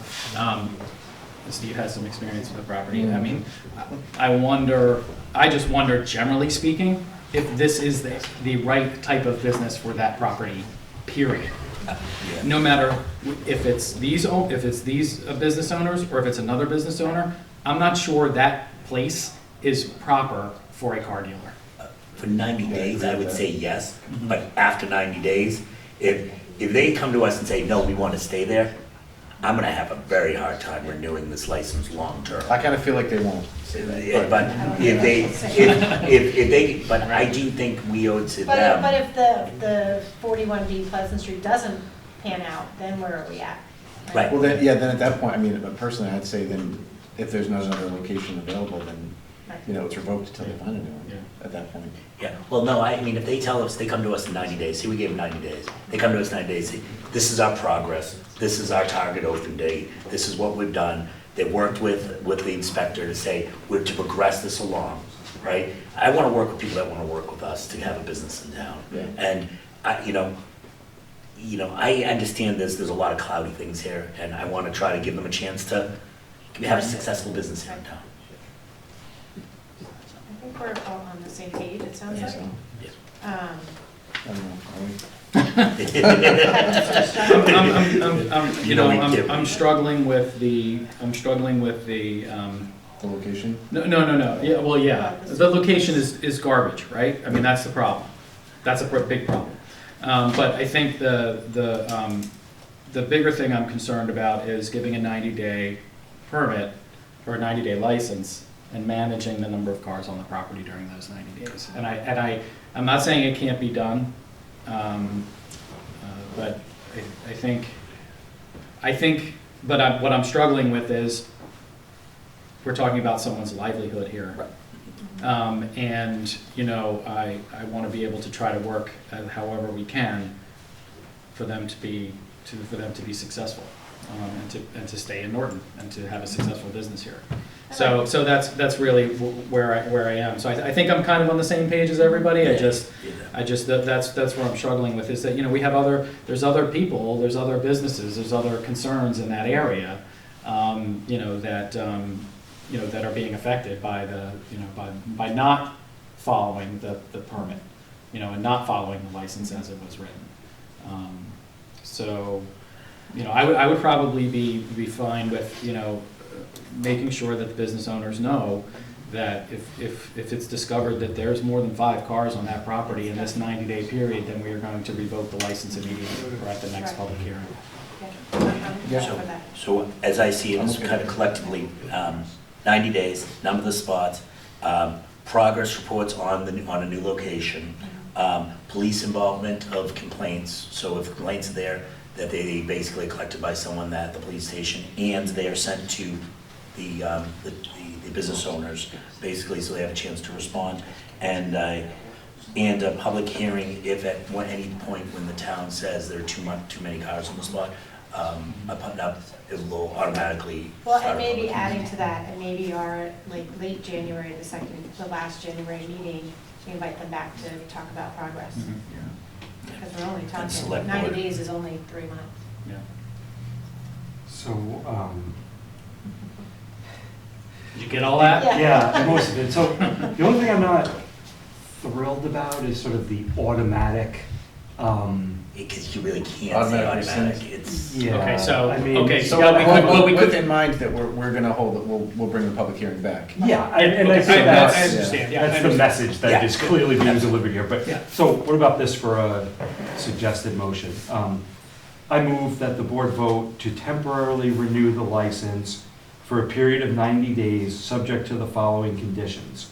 1, receipt of an application to transfer to another location prior to the end of the 90 days. 2, limit of 5 cars on the property with 3 in the front. 3, cars parked only in numbered spaces. 4, no customers allowed in the building. 5, all customer complaints will be forwarded to police department and the business owner. And 6, monthly progress reports as to the status of finding a new location. I would say it's still moved, with the exception of if there's an issue with the landlord not allowing them to paint the spots. Yeah. Yeah, the Signs. numbered spots. Either Yeah. signs, Painted spots or signs. painted spots or signs.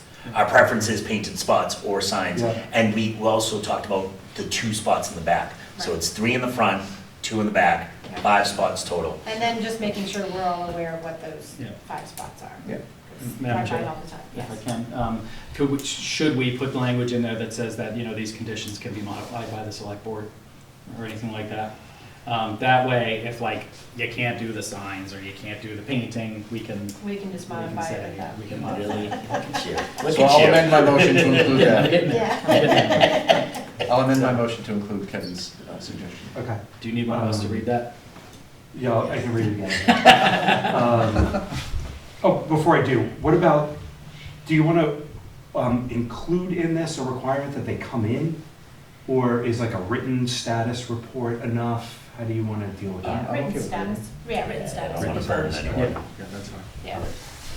All right, so let's try this. I move that the board vote to temporarily renew the license for a period of 90 days, subject to the following conditions. 1, an application to transfer to another location must be submitted prior to the expiration of the 90 days. 2, limit of 5 cars on the property, 3 in the front, 2 in the back. 3, cars parked in numbered spaces only, either painted or with signs. 4, no customers allowed in the building. 5, police involvement in complaints with notice to business owner. 6, monthly written progress reports submitted to the town manager. And finally, these conditions may be modified by the select board. So moved. Hold on. Madam Chair, and I have just 3, I know we've closed the public comment period, but is it okay to just ask our professionals if that's in line with what they're thinking? Is that okay to do? Yes. So maybe call up, you look awfully comfortable in that seat. Wait, I can see it coming, I can see it. My only suggestion for what it's worth is I don't think the expectation from us on the town side is that the occupancy permit will be renewed within the next 90 days. Mm-hmm. But if it is renewed within the next 90 days, and your license or your agreement says they're not allowed to occupy, there's a little bit of a conflict there. So what I would Just say, wording in that circumstance, it would be incumbent upon them to come back and Okay. say, the building inspector has reissued the certificate of occupancy, can we allow customers in the Okay. building? And that's where that last one, we can modify it. Yeah. That's fine. Yeah. I just- And is there, we've got those orders of conditions, right? We've got those conditions. Mhm. Is there also a softer wording that is not a condition? We need to find a new location. I'm going to be very hard pressed to renew this in this location long-term. Yeah, I mean, you could put that in there, so with, we'll add to the end with notice that it is. Doesn't mean I won't do it, but I think this is not the ideal situation, the ideal location for this business. Yeah, personally, I mean, if they came back and said we need another 30 days to finish the location, Yeah. as long as, I would think Can that's still fine. I think that's And that's going to happen, right? I mean, that's- 180 days. Yeah. Yeah. All right. but if they came back and said, no, we're gonna stay here permanently, which they won't, I love getting disappointing looks from legal counsel. Right, because you just shot me, you said, well, we want to put this soft language that says that we're not likely to extend it, but then you said, well, but if they come back to us and they want a little bit of time to No, when I extend say it. extended, because if they're working to go to another location, Right. right? If they come back on the progress reports and they're like, I speak to Nick and he's like, yeah, they haven't called us, they haven't said any kind of, they haven't even hired an engineer to do that. This is a pretty easy, something, this is not the location for this business. We don't renew the permit, right? But if they come to us and they say to us in the 90 days, yeah, they've hired an engineer, we've really got we've actually got 2 locations that we're looking at because one doesn't seem this, and I think we as a board want to work and promote business in town with people that want to work with us. Gotcha. All right, so then how about with notice that it is highly unlikely. pardon me one second. Oh, sure. Do you have anything else? No, Do you have anything else? Okay, I'm gonna let him read it and then I'm gonna move. All right, you want to read the whole thing? Stop. Well, I'll If you- I will move that. All right, ready? All right, this is real this time. All right. All right. I move that that the board vote to temporarily renew the license for a period of 90 days, subject to the following conditions. 1, an application to transfer to another location shall be received within said 90 days. 2, limit of 5 cars on the property, 3 in the front, 2 in the back. 3, cars parked only in numbered spaces, either painted or with signs. 4, no customers allowed in the building. 5, police involvement in complaints with notice to the business owner. 6, written monthly progress reports on the status of transfer to the town manager. These conditions may be modified by the select board after a public meeting and with notice that it is highly unlikely that the license will be approved with this as a permanent location. So moved. Second. All those in favor? Aye. Any opposed? All All right. right, so you guys got your work cut out for you, get that? Thank you. Thank you. Thank you. Appreciate it. Thanks for coming in. Yes, have a good night. Thank you. Thank you. All right, do I close this public hearing? Yes. All right, it is 8:30, I don't know. Can we motion to close it or just? That's what I'm doing. Yeah, I would do it by a motion. Yeah, so I'll motion to close the public hearing. Second. All those in favor? Aye. Any opposed? Okay. Now we need a motion to open. Yes. Second. We have a motion to open. Motion to open the special hearing, the public hearing for Goosebrick Garage and Recycling LLC to determine whether the Class 2 license for the sale of a second-hand motor vehicles and Class 3 license for the sale of junk automobiles and parts issued to Goosebrick Garage and Recycling LLC. Second. All those in favor? Aye. Aye. Thank you for your Madam Chair. So this property involves 2 licenses, a Class 2 license for the sale of used motor vehicles and a Class 3 license for the sale of junk automobiles and parts.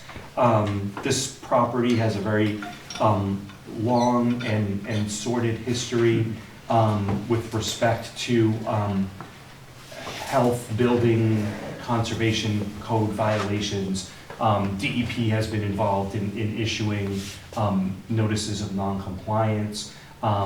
There were, based on the documentation in the record, the current owner acquired this business in approximately 2011. And at that time, there were certain conditions that were required to be corrected. Here we are in 2022, and the evidence you will hear from your inspection officials is that most, if not all of those conditions, not only still exist, but are probably worse than they were at that time. It is apparent that, you know, this is more of a junk, you know, storage and stockpiling business than it is a used vehicle and parts sales business. The same criteria applies as applied with respect to the previous hearing that we heard. In order to qualify for renewal of the license, you have to find 3 things. 1, that the applicant is a proper person to conduct the business being applied for. 2, that this business is their principal business. And 3, that they have a suitable place of business to operate. Now, I know that there have been some concerns in the past. Well, you know, we know that there's, you've acknowledged that there's been non-compliance, but have expressed concerns. Well, what happens to the stuff if we don't renew the license? And, you know, I would submit to you that you know, is a valid concern to think about. However, if you were to choose to not renew this license, that would mean that none of the materials on the property could stay there, and it would be incumbent upon the owner to remove it, or, be subject to further enforcement, fines and criminal penalties for violations. So, we can talk about this in our deliberations, and certainly you want to hear from your inspection officials as to what the current conditions are. In the last hearing, I believe we started with the applicants. That's probably where you want to start this evening. So do we have the applicants from Goosebrook Garage? Hello, I'm Ken Gilchrist, Ken Paul Gilchrist. I'm the owner of Goosebrook Garage. I have to apologize because the past 2 years since things have been going on, I have not been doing well. Last summer, I was in a motorcycle accident. They told me I broke my hip. I was laid up for 6 months there. January 26th, I ended up finding my father, and I thought he had a stroke. Turned out to be herpes of the brain. That kind of, he was a couple months there. I did some cleaning in the garage, got rid of some stuff out of there. In May, I was starting to feel a little run down and beat. I had a piece of equipment I was trying to get moved and fixed. I ended up having a friend help me out and getting another piece. And I was checking it out after I brought it in, and I ended up climbing out of it, and I had a heart episode. And had a customer who was at the property at the time, and he talked me into going to the hospital. And that was a Friday in June 17th. And June 22nd, I had open heart surgery, got 4 new valves. I just got a note from my doctor November 8th that I can finally start getting out and doing things again physically. So I did some things that were required of me. Some stuff I'm still working on. I'm in a forward progression. One of the things that I had that was a concern is my septic, and I've been talking with John Capragano Construction about getting it done.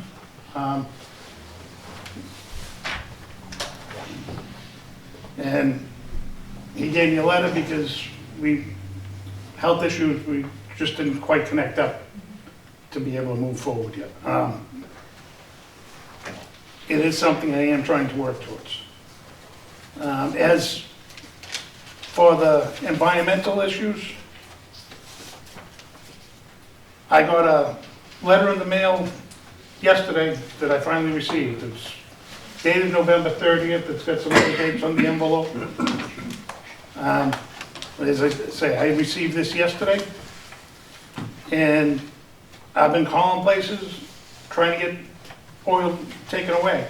And my problem has been the number they gave me was a number. I didn't have the letters that go in front of it to make it till today. I did contact Safety Clean today about setting things up with them. So again, I'm on a forward progression. Also in this letter, it gave me, and nobody told me this before, and I was thrilled to see this, is there's a company, Office of Technical Assistance, for Massachusetts to help me out with the conservation issues that are concerned. So I actually have somebody coming out to help me out with that tomorrow. I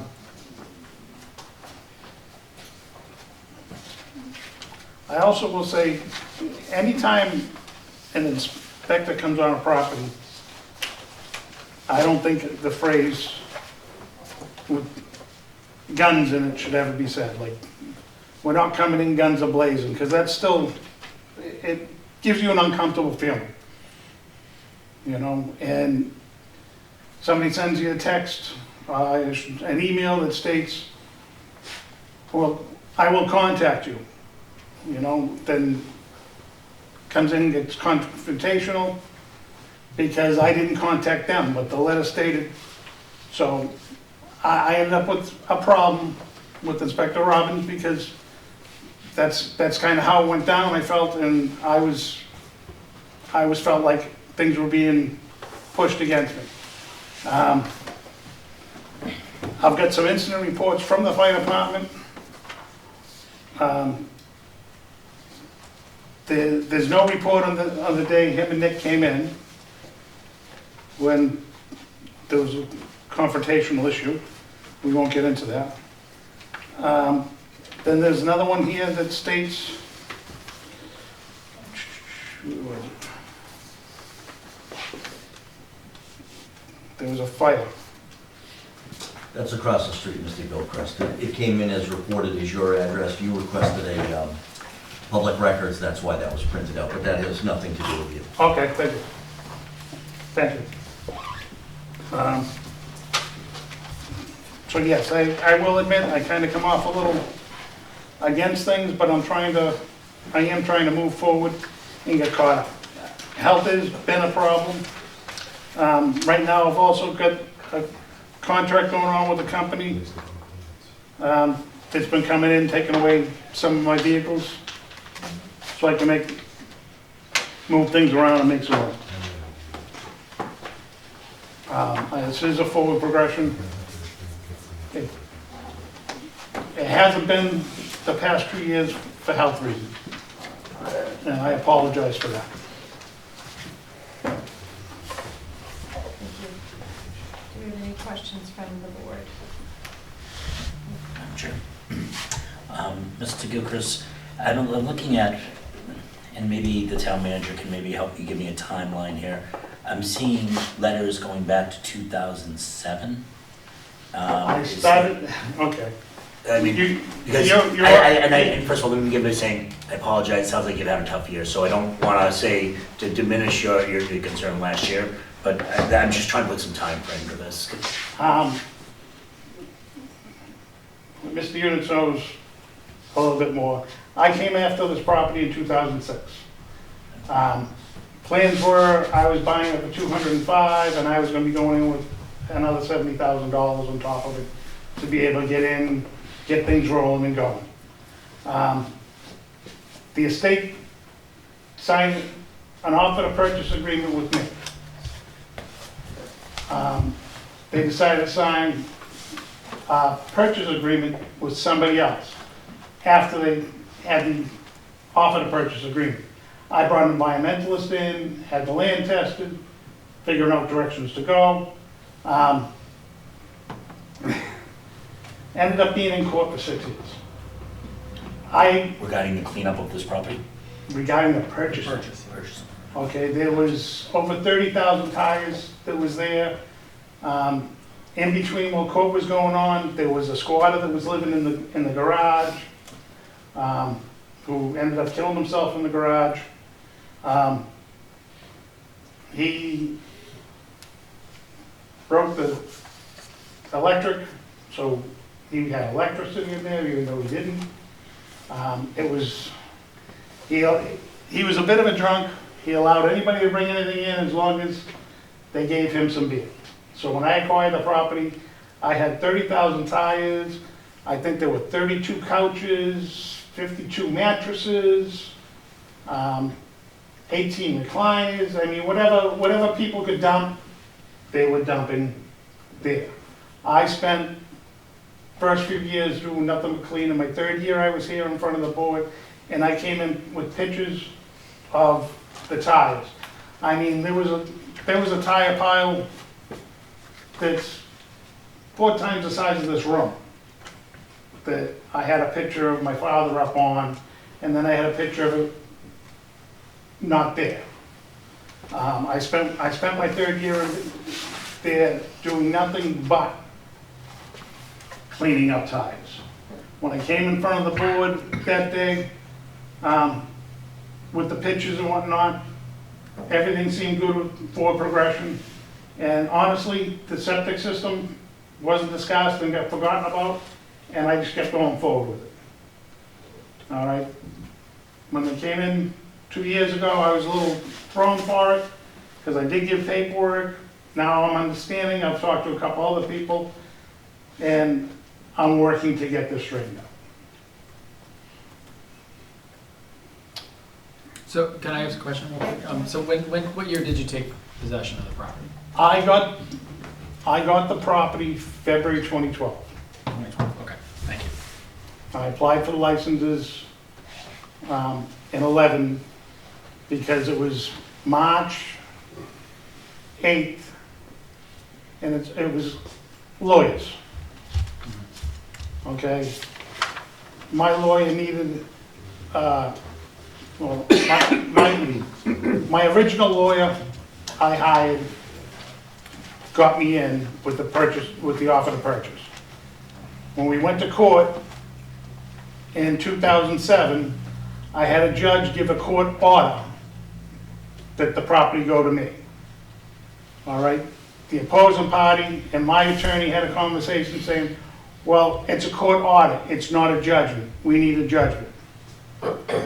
I believed in the lawyer.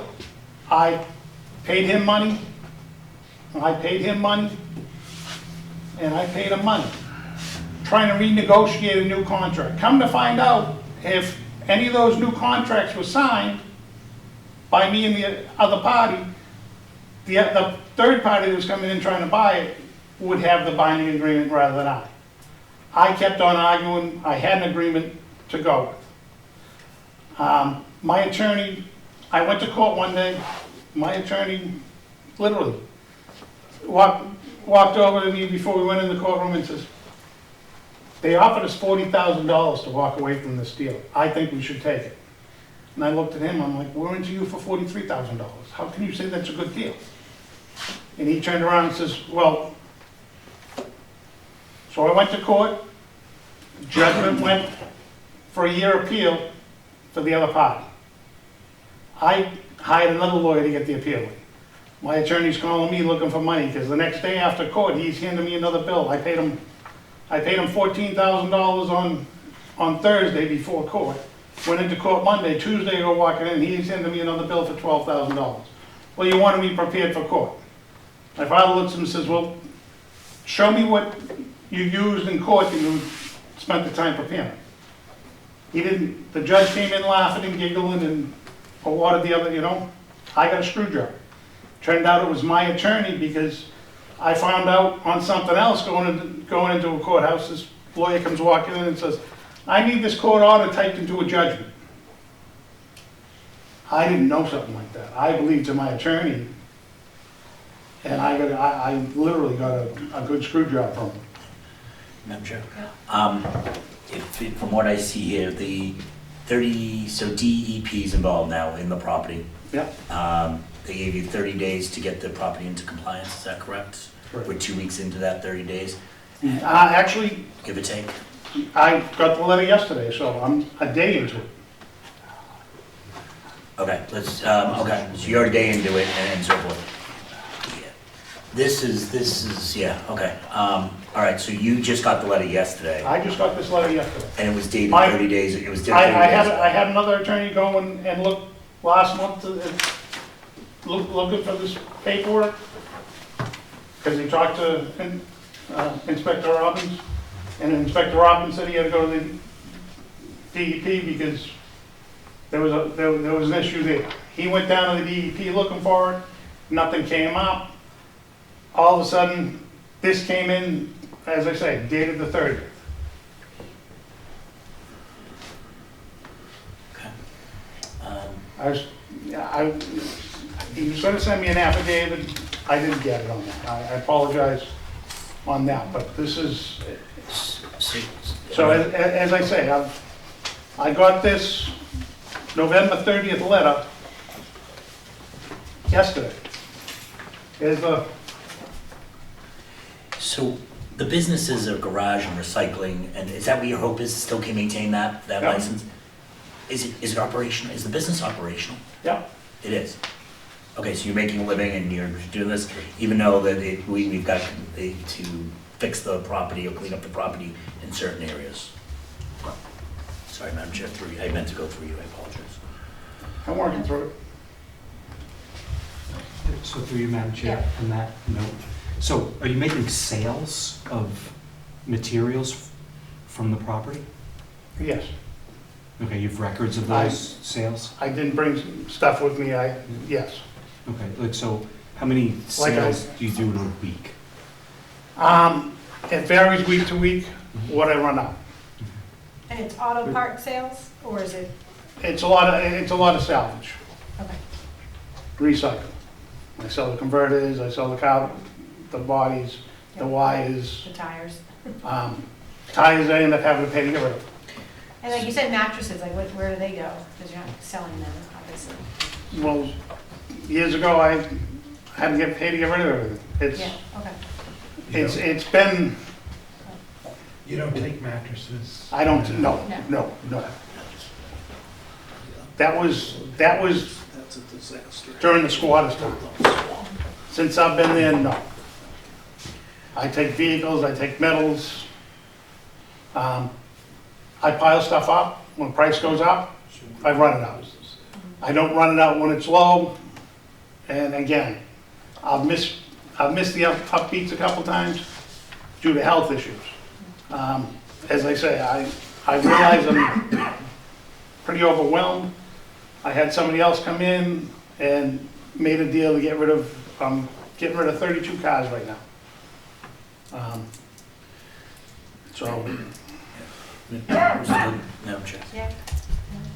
Your biggest concern right now, and I don't mean to, I could be wrong about this, is DEP. I mean, we can say all we want, a business license, we don't, DEP chumps us twice on Sunday, right? I mean, they're gonna come in and they're gonna just say, yeah, they're gonna take they're gonna do whatever they will in their power to make sure that property's cleaned up. We've been struggling, it sounds like the town's been struggling to have you clean up the tires, which you can give us an update where we are with that. Sounds like we have trouble cleaning barrels or oils or so forth up.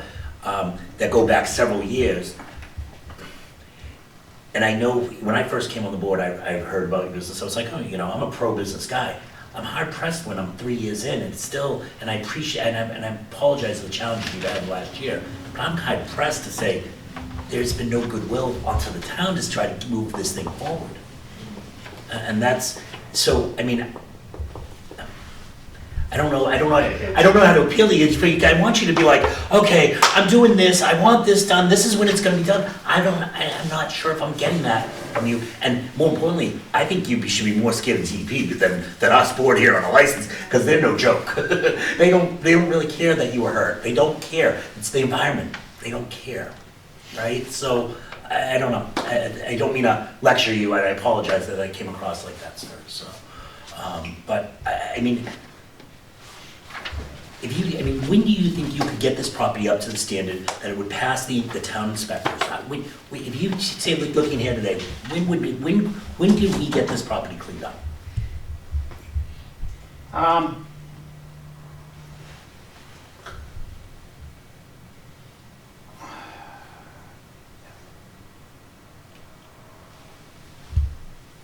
when's this coming? Yeah. All honesty, Yes. I'm hoping to have it all up to par, probably May, June. 6 months. So 6 months. And that makes one follow-up, Madam Chair. Would you be willing to get a bond? So if you don't do it in 6 months, we basically can activate the bond to clean up the property. And I'm not even sure if that's legal or this, but, I mean, this has been going on, this seems to be going on a while, and we need remedy here. Sorry, I apologize. That's okay. So, I mean, I guess to your point, right, of how long is it gonna take to get this up to inspection standards? I think we should hear from town officials to sort of figure out what has to be done to get it up to inspection standards. I have a list here from 2011, and, based on what I've seen, it doesn't look like any of it has been done. But, I think we should hear from them, so that then you can ask your question, okay, now you've heard what is required, what is your plan to bring it into compliance? Always putting the cart in front of the horse, that's what I'm doing. Thank you. Get ready. You want to start I'll with the start. sanitary I'm stuff? fine. Of course, I'm a health agent, so as you have seen in the public record, there is a letter there from Mr. Gilchrist from 2011.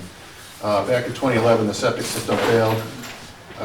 Well, his inspector passed it, not knowing that the town had a regulation that does not allow for cesspools, so that my predecessor at that point denied or declined to accept the Title V report, so I want to say it was July of 2011 that the Title V was done. August of 2011, the letter was, the health agent at the time declined to accept it, and the following October, I think it was, or November, Mr. Gilchrist wrote a letter that he would be replacing the septic system within a year. Yet to be done. Has not been done yet. The well that's on site, the drinking water well, has not been tested in I don't know how long. And I asked Mr. Gilchrist about getting that tested approximately 2 years ago and haven't seen that thing yet. I was told that they don't use the water, they use bottled water. That's not the answer to having a safe well. I did agree to Mr. Gilchrist, while things were going, to allow him to use a porta potty for a bathroom because we don't have a good septic system. But I wanted to see a contract with a licensed contractor for that porta potty and pumping records to show that it's been serviced. That has yet to be done, and that was talked about a couple of years ago. So, honestly... Is it still, I'm sorry, Madam Chair, is it still there? Yeah, but I'm not sure what they're doing. It's never a fun visit to go there. When's the last time you were there? It's been a while. Yeah, Yeah, it's probably. been a while because DEP asked us to step back. Yeah, we were waiting on that report. So for health, you've got failed septic, well testing, and the porta potty? Yeah, if the porta potty's a non-issue if the septic's replaced. Right, unless the porta potty is full and not being. Well, obviously, yeah, it would need to be removed properly, but it would not be something I would be looking for a contract on or anything like that. Okay. And for the drinking water, I mean, is there a residence there, or does it serve a residence, or? No, but in order to have a business there, you still have to have running water, hot water. So, All right, is there anything else as far as your department is concerned? no. Are you concerned that the porta potty is just, they're letting the plug out from the bottom? No. I have a feeling they're not even using it. I have a feeling that they're using the toilet in the garage.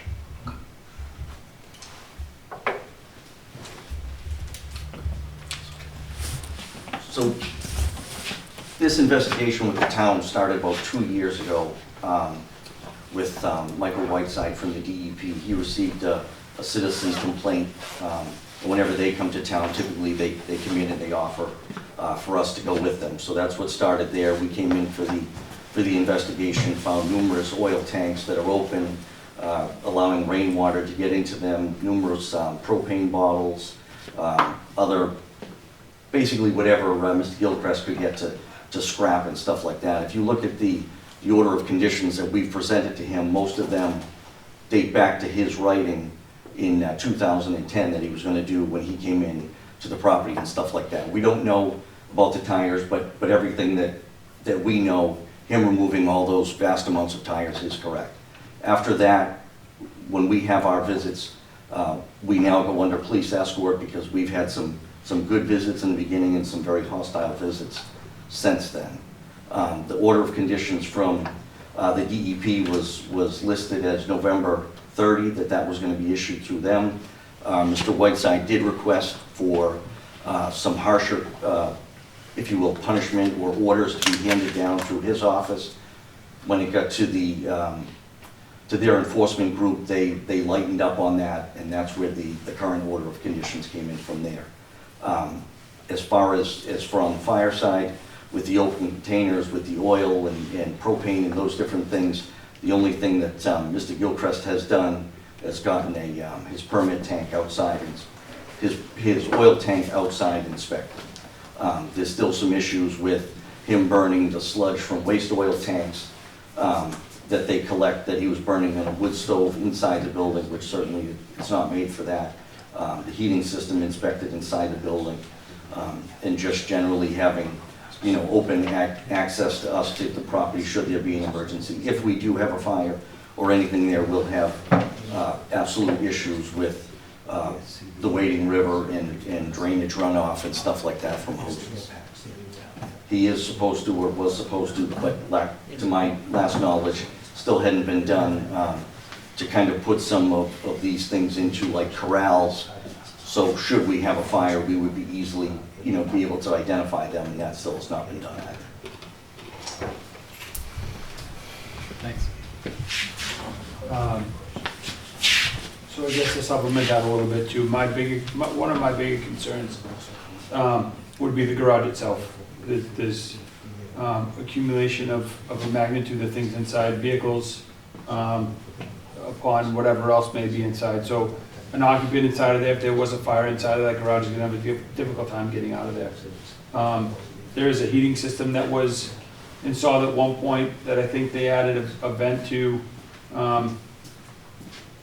No permits on that as requested. And part of our conditions were, like Deputy Chief Robbins says, were originally from the original letters written back in 2010, 2011. So a site plan showing some existing conditions and above and beyond some other stuff that, like Deputy said, we were working on 2 years ago when DEP came in, and we haven't seen anything on our own. We made multiple visits, and then I think it was either end of last year, beginning of this year, where DEP finally said, we're gonna take this and run with it. And that's when we kind of stepped back and we have been waiting for their non-compliance letter since then. So that's kind of where we're at. We haven't been there in quite some time,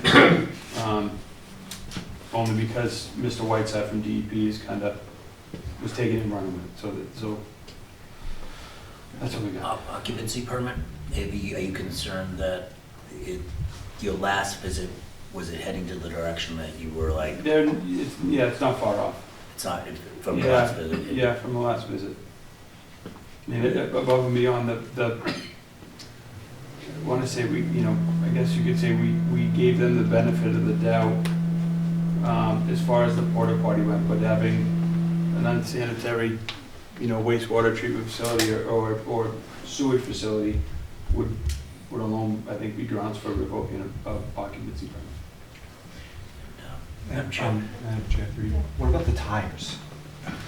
So like we said, the tires, I don't have any knowledge of the tires since I've been in my position.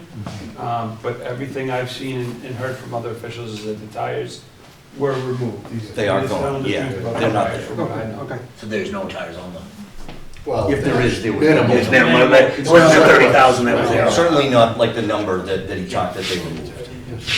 Madam Chair, Chris, the Board of Health, do they have the board itself? I mean, I know you represent what's their concerns here besides obviously the septic, and what else beyond just obviously we know that the septic? Well, they've just been waiting patiently to see what DEP does and what they come up with. So that's why I was looking at this letter. I mean, everything's within 30 days of receiving this notice, so.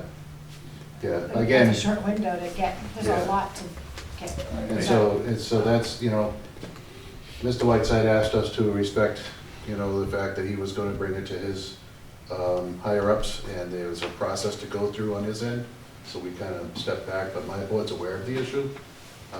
They just wanted to see what DEP come up with. And they haven't seen this letter yet. And Madam Chair, one last thing for Deputy Robbins. If there was ever a fire in this spot, are you telling you guys not to go near it? The building itself, I don't think any of us would feel safe allowing anybody in. As far as the outside, oil tanks and things like that, that's going to be all an outside fire, but it's certainly going to create a massive runoff contamination issue along, I believe that's the Wading River and stuff like that. Are we looking at an evacuation system? Like if it was ever big enough, are we looking at a neighborhood evacuation system? We don't know what we don't know. Yeah, I mean, I don't want to say yes or no on that. You know what I mean? Depends on what's burning, to what extent. things like that. Madam Chair, just quick on your thing there with the 30 days from the DEP, please keep in mind that, Mr. Whiteside, these order of conditions and stuff, we've been working or pushing towards for 2 years. Right. So the 30 days is kind of like the end all, Right, like, but that's what I'm saying. like, Yeah. It's part of what, let me give it back. Oh, okay.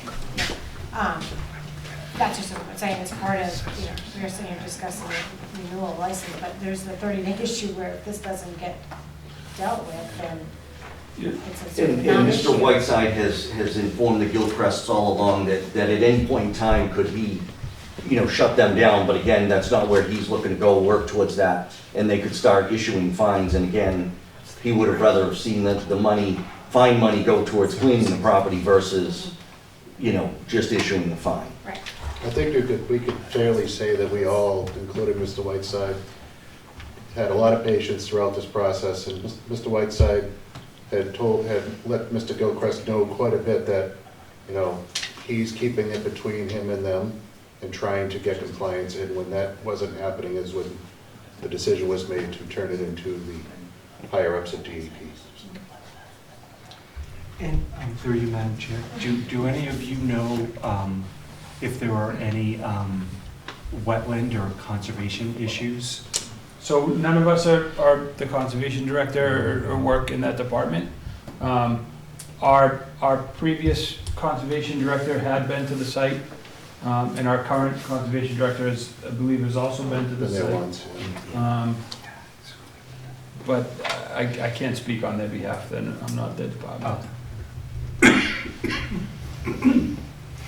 Excuse me.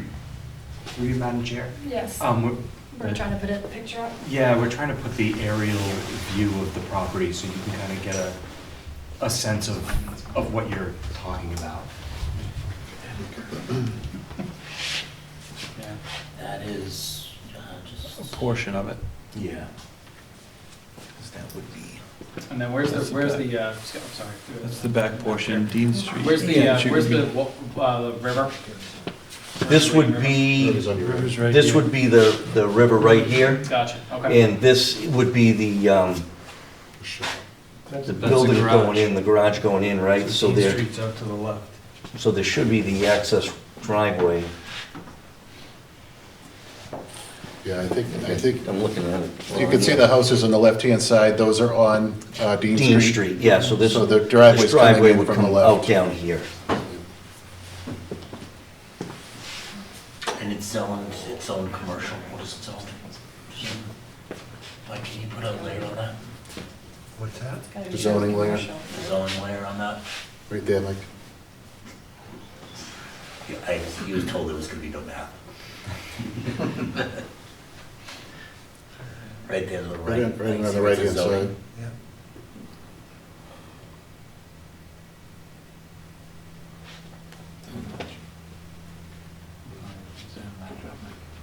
it goes like, Can you minimize that? It's an beige zone. it's Residential an R, zone. it's an R, that means. It's an R80. 40 or something, right? That's an 80. It's an R80. Probably, yeah. It's tough to see the color scheme, but the lighter tone is an R80.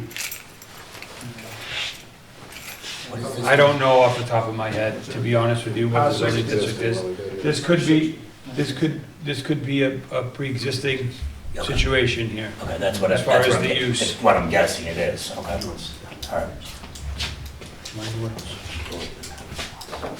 So this is a residential, probably a pre-existing approved business, but it's totally in a residential area.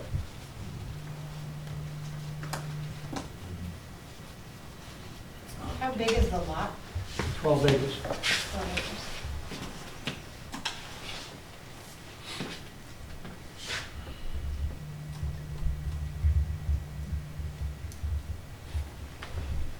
Should we close the Yeah. public comment period and I think so. move to? One of the things, this is a picture I took. This is a wetland. Guy came out Okay. and went around. Okay, so you had a botanist come out? Yeah. I made larger, better signs like you wanted. I haven't worked at that.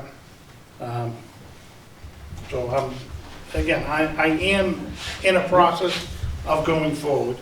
It's just, again, 2 years in these, 2 years in a row, I've ran into health issues, and it's, you know, I understand where you guys are coming from too. But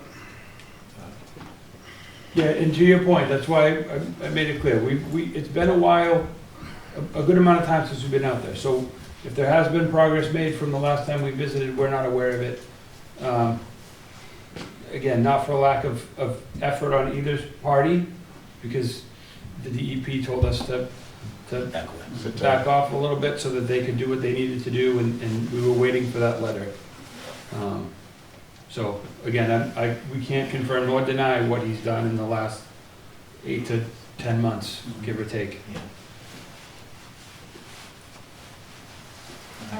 So, Madam Chair, Yes. through you, yeah, I guess if you're ready to start your deliberations, I wanted to, Thank you.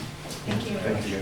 While you're looking that up, I will say, if you look at one of those pictures, you can tell how old it is. My old Ford Taurus is in that picture. Oh, is that I your thought you were car? driving your old Ford. I was gonna say, you were driving your old motor. I did see that. Well, we'll take one more.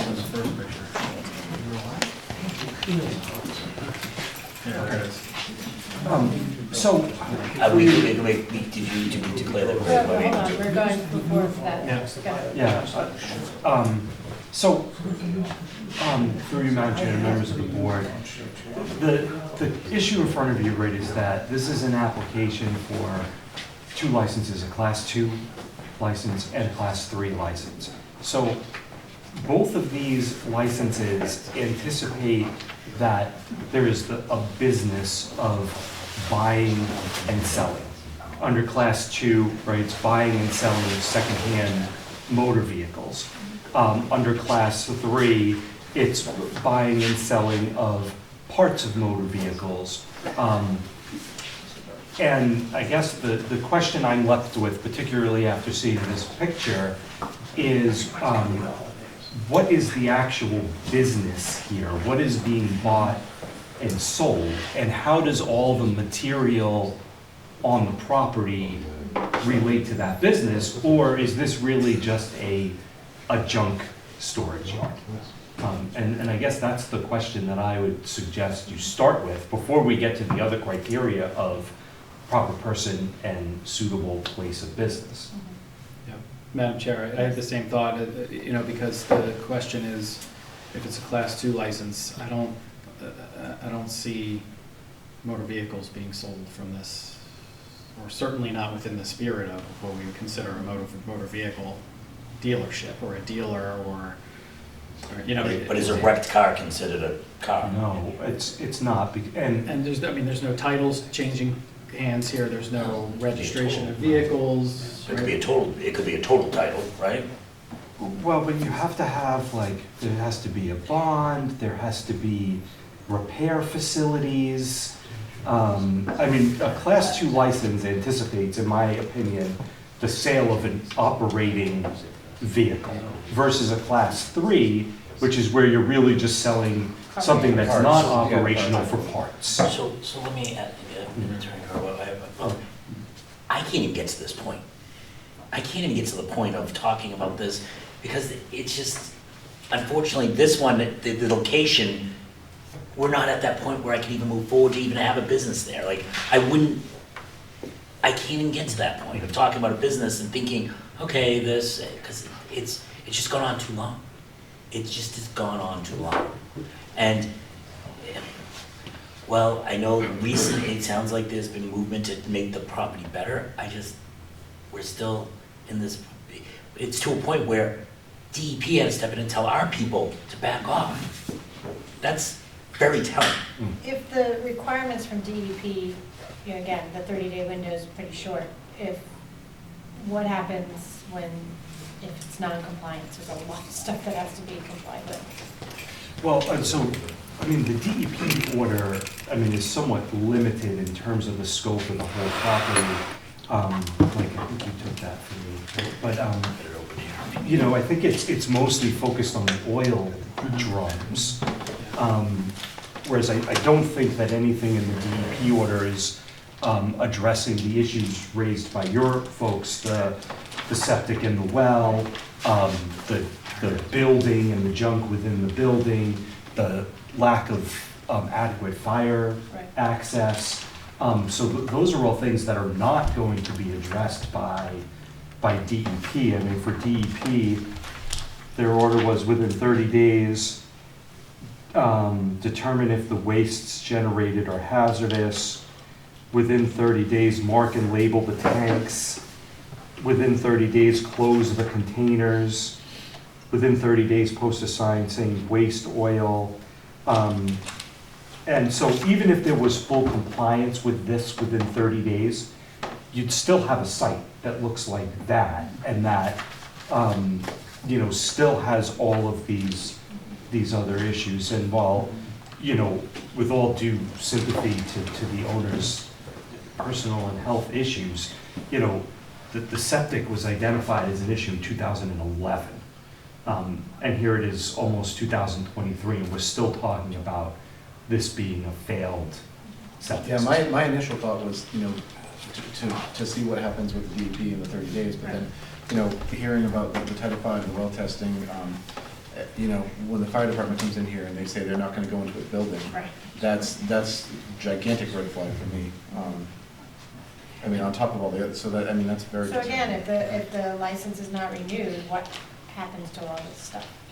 Well, so if the license is not renewed, then there is no permission to keep any junk on the property.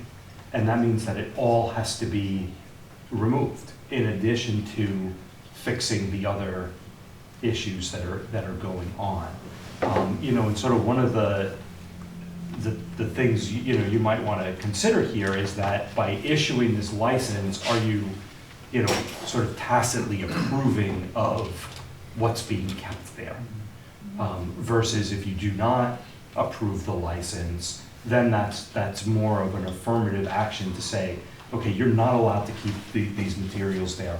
All of these materials need to be removed from the property. And then if you want to come back with a business plan that says, okay, this is the limited amount of stuff that I'm going to bring on, this is how I'm going to store it, this is how it's going to be offered for sale, you know, then that's actually an actual like business that you can think about licensing.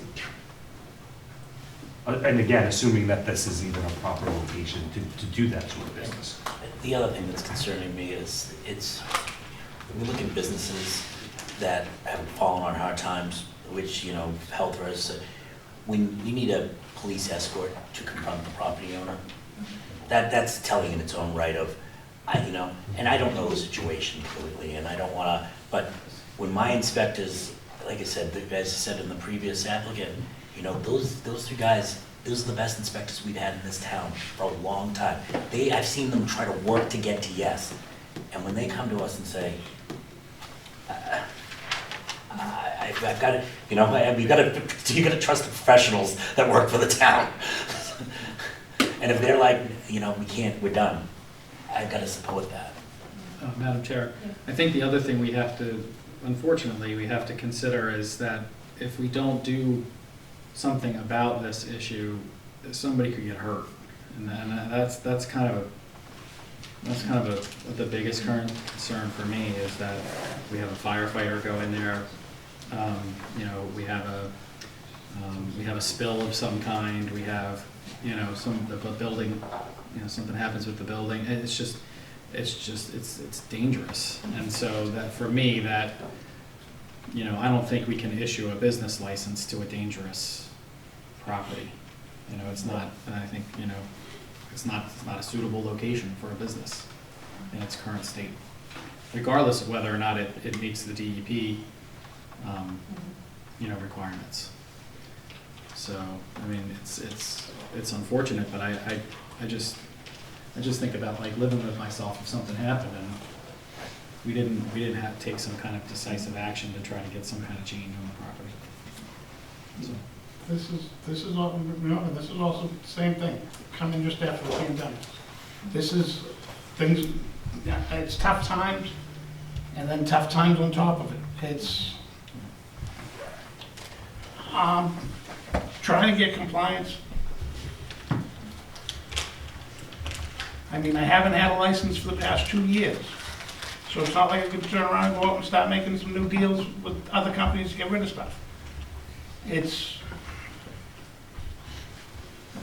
the DEP thing, again, I've been calling with numbers and everybody's like, Yeah. I think, again, well, part of, all of us here on the board, we're all, what we've stated from the beginning, we are pro-business and we also are human beings and we also have, feelings and care about our residents and business owners. We also have an obligation to the town to make sure that, that we are, businesses are compliant and they're safe and not causing harm.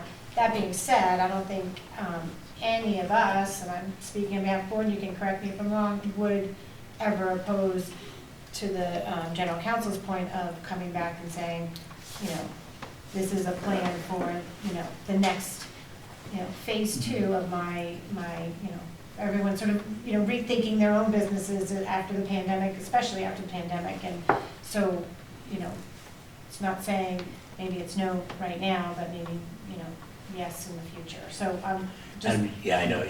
I'm sure. No, I think that said, and everything you said, I would say that. I'm ready to vote. Are you open to a motion? I'm open for motion. Okay. It has to be an affirmative, Michael. Is that correct? Yeah. Okay. I'd like to make a motion to approve the to approve the license. To approve the Class 2 license for sale of a secondary hand motor vehicle and the Class 3 license for sale of a junk automobiles and parts issued to Goosebrick Farm Garage Recycling LLC. A second. No, roll call. Sorry, did you, what? Discussion. Yeah. Discussion? No, that's thank you. Right? What are you looking Because at? it said rescind. It's not the and motion I rescind. expected, I guess. Well, we have to. So I'd like to make a motion to approve, yes, how do we rescind? By saying. Well, No, that's not renew. That's not renew, but then we're gonna have to do a second motion to rescind. So you make a motion of the positive, we vote on the license, and then you have to rescind. Do we have, Madam Chair, do we have to rescind? I mean, it's only 3 weeks at this point. Okay. Just let it terminate. Yeah, I mean, Yeah. I don't want to put words in anyone's mouth, but if your inclination is not to renew these licenses, my suggestion would be to make that your motion. That is inconsistent with the way that we've been doing it. Yeah, we've been The talking. entire time, that is inconsistent to. We're smacking And our wrist about I would this. hate to change at this point. I'll talk to you, I think we Yeah, should. no worries. So your practice, so you'll make a motion. So it would be a motion to approve and with then the it would be- expectation that it would be, Correct. that it would fail. Correct. And then, but wouldn't you then, and then you'd make a motion to not approve, or? No, No. then that's it. Because it was not approved. That was not renewed. So. It's been drilled into our heads for It years. has been. So in this particular context, there's case law that says that if you are not going to renew a license that has been in existence for a period of time, you need to give a statement of reasons as to why you're not renewing. So with respect to the way things have been done in other contexts, in this particular context, I would suggest if you're inclined to not renew, that there should be a motion to not renew with reasons for it, and I've got some. But you can't do that with a positive motion, and you can't give the reasons of why it failed after that. That's what we've done in the past. So we basically have made that motion, but then we have said, we have not approved the license because of X, Y, and Z. And then you vote that? We don't vote it, but we usually say it's an after statement of why we voted no. No, I like your way better. Yes, but what worries me, Case study, Kevin, that's not- well, the only thing that worries me is it would be inconsistent the way that we've done every hearing Yeah. to this point. Yeah, As long as I can remember. I get it. I think the reason I'm thinking I like his better is because the reason is in the motion. And you're voting it. And you're voting based, because I would not want it to come back on us at some point saying that it was technically not done properly because that was not in the motion. So I think I understand what I'm you're going to saying. ask the town manager for some guidance on this and what he would, because Yeah, he's Mike. been here the longest, and I would have the attorney read the motion and then we vote. Okay. So we gotta get- We can go through the reasons. I mean, we can just have to establish. got the I think he's got them written down. He's got the reasons. Well, before he reads them, Yeah. would we like to add anything? I don't know what he has. So don't read it as a motion yet. Okay, if you were so inclined, you can vote to deny the license based on the fact that it is not a suitable location for the licensed business, based on numerous violations of building, health, fire, and environmental codes as testified to at this hearing, that these conditions have not been corrected in more than 10 years, and the fact that the property is being used for the storage and stockpiling of junk and debris rather than for the sale of secondhand automobiles or parts thereof. So I didn't write any of that down. I started to. Yeah. I started to, and I think that's good. I think that's good. the only other thing that I would probably maybe add is, did we get public safety in there? He had fire, I know he had fire in You there. know, he had fire. I Yeah, don't so think it's I a- said violations of health, fire, and environmental codes. How about that create a Public safety. serious risk to public safety? Yeah. It's Okay. not been a good- Sounds good. select board meetings. All right, I think we're ready for the motion. Okay. Well, ask chicken. Oh, sorry. I'm good. He said, I'm I thought I good. heard him say he was No, good, so. So did I. I'm going to withdraw my previous motion. And I don't believe it was second, but I'm going to withdraw my previous motion. Okay, if you were so inclined, I move that the board vote to deny the licenses based on the fact that this is not a suitable location for the licensed businesses based on numerous violations of building, health, fire, and environmental codes as testified to at this hearing, that said violations create a serious risk to public health and safety, that these conditions have existed and have not been corrected in more than 10 years, and the fact that the property is being used for the storage and stockpiling of junk and debris rather than for the sale of secondhand motor vehicles and/or parts thereof. For Class 2 license for sale of a secondhand motor vehicle and Class 3 license for the sale of junk, automotive, and parts issued to Goosebrick Garage and Recycling LLC. Can I make one So comment? moved. Second.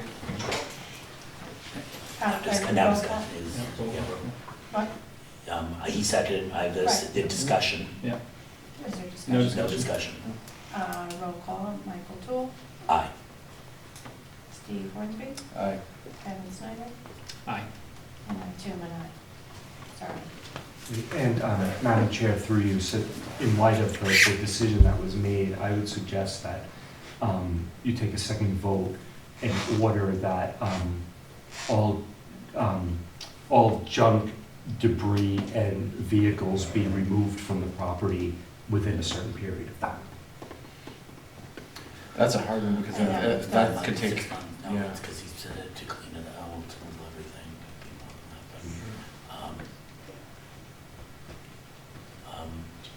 Mr. How Town about- Manager, do you have any guidance on a time period? Can I throw this up there? How about if I get all these compliances taken care of in 30 days? I would Can we continue? I would like to make a motion first to vote, to make a motion to remove there, and then have a comment about a business plan possibly afterwards, after that motion. So I would like to make a motion to require, I apologize, to require Goosebrick Garage and Recycling of Dean Street, to remove all Junk, debris, and vehicles. junk, debris, and vehicles within 1 year.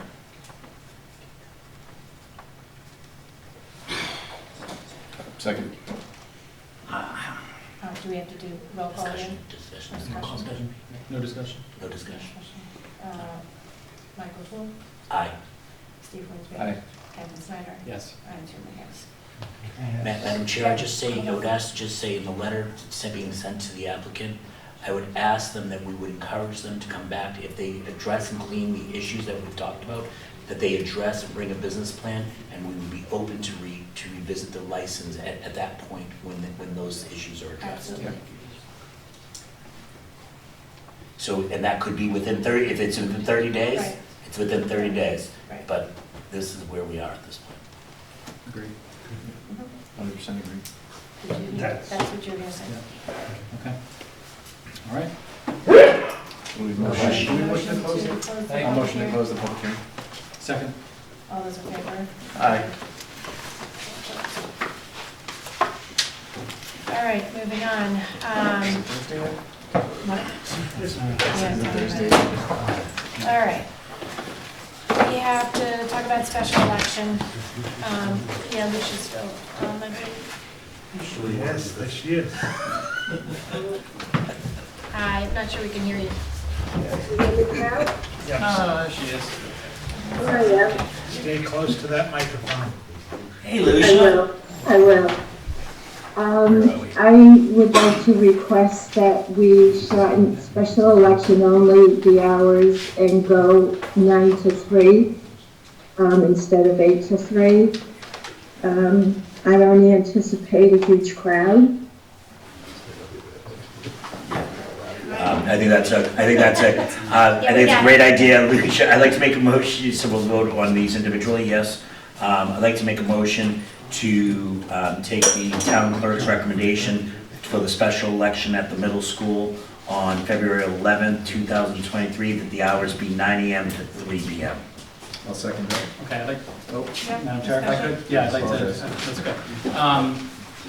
So Lucia, is there, if I could ask you, is there an issue with, is there a specific issue that you're concerned about? Is it staffing or anything like that? It will cut down costs by just about $1,000. And I do anticipate on cutting down on help to save more money. And also bear in mind that the school has to pay overtime for the custodians to be there to set up and take down. So I'm just trying to cut costs, and I like I said, I don't anticipate a huge turnout, but I could be wrong, obviously. Madam Chair, so I have a couple of concerns about limiting voting time and limiting voting for any reason, so I think it's something we have to take seriously. I understand that there's a cost for an election, but I do think we already voted on having the election, sort of knowing what the cost would be. I think, I know it's only an hour, but if it's going to result in fewer people voting, then I think I think I would not be supportive of changing the hours.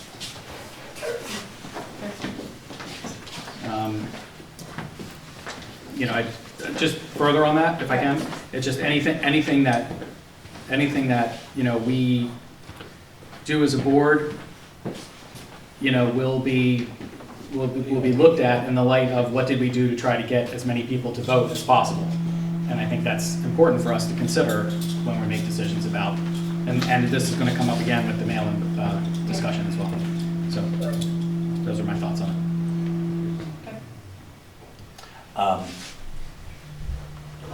I think where we can save, so we're looking at reducing it, if I'm not mistaken, an hour is what we originally voted for, just moving up to 9. If that saves us some money, substantial, that I think that we should do it. And nobody, again, we've kind of had this theme tonight, right? We have a professional town clerk.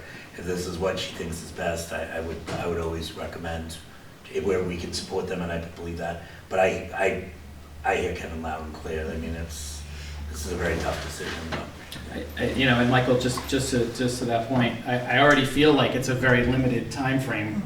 It's, you know, we're already at 8 to 3. You know, most voting days are 7 to 8, 7 a.m. to 8 If you work in p.m. professional, yeah, if you're in a, yeah. You know, so we're Probably already not. shrinking the hours.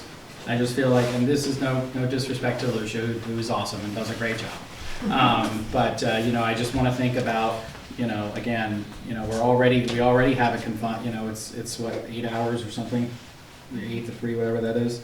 You know, and typically a voting day is 13 hours.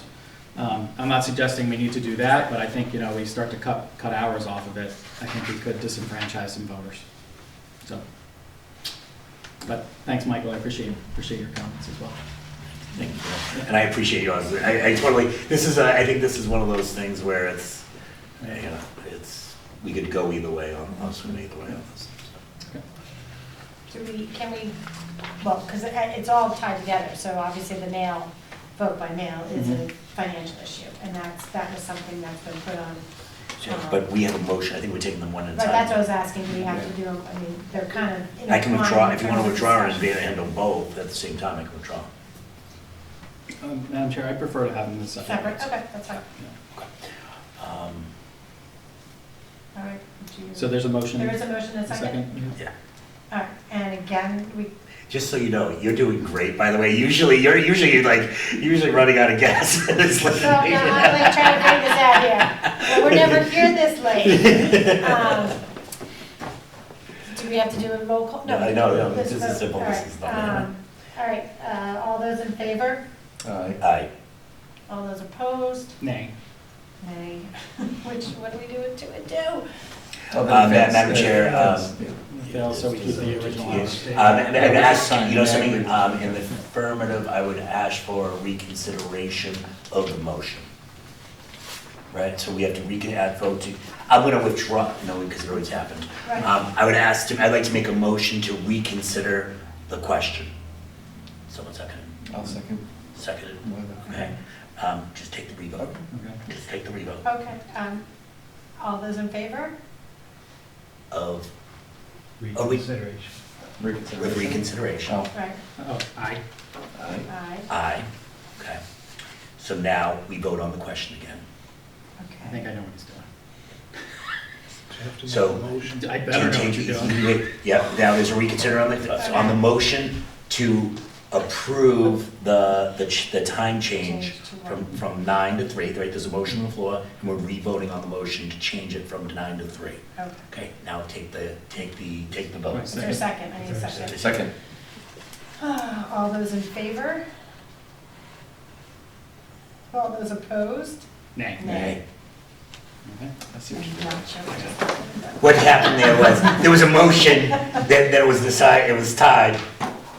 We basically reconsidered the question Got it. so we could have a vote on it. Got it. Wasn't around. All right. Now let's tackle the mail issue. All right, let's do the mail. Point of order, Oh, sure. I can't do it because I'm not a member of your board. but And we all I looked. guess the chairwoman can recognize me. For which? For what are we, You were talking about the elections, I'd like to make a consideration about the elections. On the time, we've broken up on time versus mail-in. So we weren't doing it as a general, but if we, The general topic was the elections.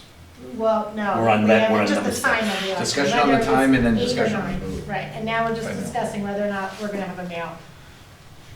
so this will be, we'll recognize, just. Somewhere along the line, I would like to discuss the elections. Okay, not sure we're gonna have time for that tonight. I will be brief. All right, well. I've been here for 3 hours, Well, I as know, you have. sometimes we have too. Yeah, so let's take a vote on. Okay, so the first thing we would do is we take a motion and discussion, and Madam Chair, if it would be all right with you, I would like to be able 2 minutes to Mr. Slatter, citizen Mr. Slatter, a 2-minute timer. I'm So, putting a but the motion hasn't been made yet, so, Okay, but we'll Madam put on a Chair, so the discussion and/or vote I apologize, let me just kind of lose the place. So you're gonna make your. But is it We general, wanna- this is not we basically- specific, that's the yes. difference. No, what'd you say? No, This this, is general, not no, this isn't specific. a motion on the second question. So the question is, Madam Chair, I would like to, Move to opt out of the vote by mail. yeah, that's what it is. I'd like to, Madam Chair, I'd like to move to opt out of the vote by mail. I'll second. Second. Now discussion. And Madam Chair, if it would please the chair, I would like to yield 2 minutes to Mr. Slattery. 2 minutes. Reluctantly. 2 minutes. All right, the clock's running. And I'll yield 5 seconds. I'm starting, go. Okay, I felt last week I was here for the building committee, and when the topic of the special elections came up, I had an opinion, having been around town for the last week, running multiple meetings all over the place and talking to people. There is some unrest in town that, number one, there wasn't due consideration and discussion about the special election. Number two, the argument that you're going to give somebody experience in probably only 3 meetings doesn't cut the mustard, okay? So why spend $10,000 of the town's money when somebody, and I'm hating to pick on them, but if you're interested in getting elected, A, listen to the meetings on the town, you'll get your experience, or B, come to the meeting till 10 o'clock, and I'm under my 2 minutes. So the question is, can you reconsider the special election? Thank you. So, Madam Chair, just for a point of information, the only way that you could be, I'm not sure what the vote was on the special election, I think it was unanimous, the only way that it could be considered is on the affirmative. Someone that voted in the affirmative, I think we all voted in the affirmative, so I don't think that's an issue. I hear Mr. Slattery's concerns.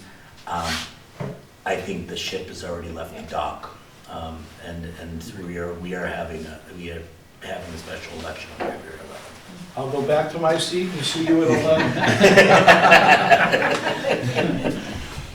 All right, so the motion right now is about the vote by mail. Yes, and that's the discussion right now is about the vote. The discussion right now is about the vote. So, Madam Chair, Yes, I think we all know where this is going to go. But yes, I'd like to say the same thing that I said about the hours, which is, I understand that it's going to cost money, but we have already talked about having the election and the costs involved.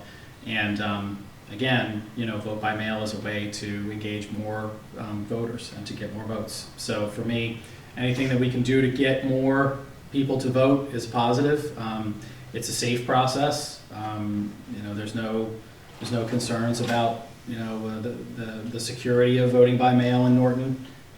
I just think if we're again running the risk of disenfranchising certain voters by removing the vote by mail option. I think Kevin, you and I seem to be on the but I respect it and I understand it. I think this is quite a different subject versus the time. We're up against time, and I'm not sure if they have enough time to get the ballots out. And I think the worst thing we could do is rush it. I think that could be very dangerous. So I don't want to risk the short time to do this, and I believe the town manager has some guidance on this because he keeps getting us. I was just going to say, people could come in and request an absentee ballot, and at any time they can contact the town clerk's office and request an absentee ballot. The problem with vote by mail is the town clerk has to mail out to every single registered voter in And town. that sounds easy, but that's me, first of all, you have to double stuff the envelopes, and then you have to do that. I don't think we have enough manpower and/or time. So that's my really concern with that. Madam Chair, Yes. can we get Lucia's Yes. opinion and just? Well, if I may, please. Michael, on the vote by mail for the town election, the special town election, is if we do not have to mail a ballot to 14,000 residents. the vote by mail on municipal elections, which I just felt with this special one, is that if they request one, we have to send it in a separate ballot. And need more manpower and need more help in the office. That was my intention because it's just the one item for one position. The April election, I fully intend, and I would never ask not to opt out of it, but I just felt for this election to get all those requests and keep up the manpower, get the manpower in the counting and the central tabulation facility. There's a lot of, I'm not complaining about the work, it's my job, but getting the staff in there and the cost again, which is gonna go higher for all of that. And you're talking postage also for what it's worth. So that was my way of thinking. I'm not denying anybody to vote, not at all. Anybody who wants to vote absentee can vote absentee, it's there. And I didn't feel that we're taking anybody's voter rights away from them. So maybe that's also something about how we publicize and how the word gets out, is that. Lucia, I don't think anyone's questioning you. You have the flu. We can all tell you have the flu when you're on this call talking to us. Yeah, and Lucia, I don't want you to think that I'm insinuating that you're trying to disenfranchise everyone. I understand the challenge. I'm not at all. I'm not at all. You know, as of right now, and I think also as a town clerk, I think along the lines that, yes, two gentlemen have taken out nomination papers, but they're not returned to certified, which I'm assuming they are going to be. But if let's say one doesn't, then we're going with an uncontested race here. And ballots for 14,000 people. And then we'd have to mail out a ballot for 14,000 people? No, only those, no, please don't. only those who request them. The census this year, which is not going to make it on time for the special election. The census will go out in January and it's going to be too late, but the vote by mail applications for 2023 will also be stuffed with those. So for the municipal, regular yearly municipal election, it's I'm sure going to be extremely high on that. But I was thinking along the lines that anybody, they can absentee vote, we're not taking anything or anybody's voters' rights away from them. And if you go for the vote by mail, that's your choice. I respect it. I don't have a problem with it, but I've got to also get the staff in, and we'll need help in the sorting and the central tabulation facility to get these ballots through. So my thoughts are, when we were discussing the hours, I did see your point about disenfranchising people that might want to go on the day of, so I do get that, but with this, you can get the absentee ballot, so I don't see an issue with personally withholding this out. Madam Chair, if I can just ask Lucia, so the process for absentee is you have to come in to request it in person? No, they can, any ballot that you want, you have to fill out an application, no matter if it's absentee or a vote by mail. An application has got to be filled in. Okay. So if somebody wants an absentee or a vote by mail, they have to fill out the applications. The postcards that were received have expired. Have expired. They can't. Anybody who put in there to vote for all elections this year, obviously, is not going to count for 2023. So if they want vote by mail or absentee, the absentees, then they have to fill out an application. They can request one via email, or come in and fill one out and vote right there instead of going to the election. So it's like I said, it's not denying anybody any right to vote or taking away anything. the convenience is still there. Okay. Do I make sense? There's a motion already. Yeah, We're already a motion and a second. It was a All right. motion by me. The motion was to opt out. To opt Opt out. out. The motion was to All opt out. those in favor of opting out? Aye. Aye, 2 and an aye. And then all those against? And also, if I may, just so you'll know, the state, and I should have said this first, but the state requires the select board to vote on opting out within 45 days of the election. So I want to get that in there, so. Okay, well, we just voted it out. We opted out. We opted out. Stop selling. You can go back to Stop selling. We won that one. Absentee ballot, and I'll, Thank you, Lucia, for what you Yes, do. thank you. Thanks, Lucia. Go to bed. thank take you, some tea. everybody. Have All a right. great Feel better. night. Have a beautiful holiday. You too. Thanks, you You too. too. Bye-bye. All right, next, we're gonna move along here, yes, Mr. Update. Slattery, we're gonna get an update. Did I have a half-hour block? Oh, does it? You do not have a half hour By the block. way, you have a minute and a half. I'll buy you an electric blanket. He said he wasn't coming back. We'll yield the 30 seconds that you didn't use from previous. I'm violating, I told you last time I was They can here, get I your wasn't heat up. responsible for anything I said, like not coming to every meeting, but here I am. Here you are. First of all, I just want to say, as you know, I'm a hands-on, in-your-face person. And I emphasize the in-your-face, okay? I don't believe in absentee balloting. I don't believe in Zoom because of the problems you can have. You know, people voted for 150 years by going to the polls, but that's another fight for another day. The building committee met last week, I have no idea, we met sometime. Many questions came up, and I also wanted to come here to remind the board of the March letter that some of you weren't here, or most of you weren't here, I don't know who was here, I know I was here. The March letter that we left you, I can't find a copy of it, because I've done 2 conventions, one in Connecticut and one in another state, and I cleaned out my car, and the notes that I had I couldn't find, but the letter we sent you said there were 5 things that the town was responsible for and the building committee wasn't. If you want to research your records sometime along the line, the first one was the sewer line.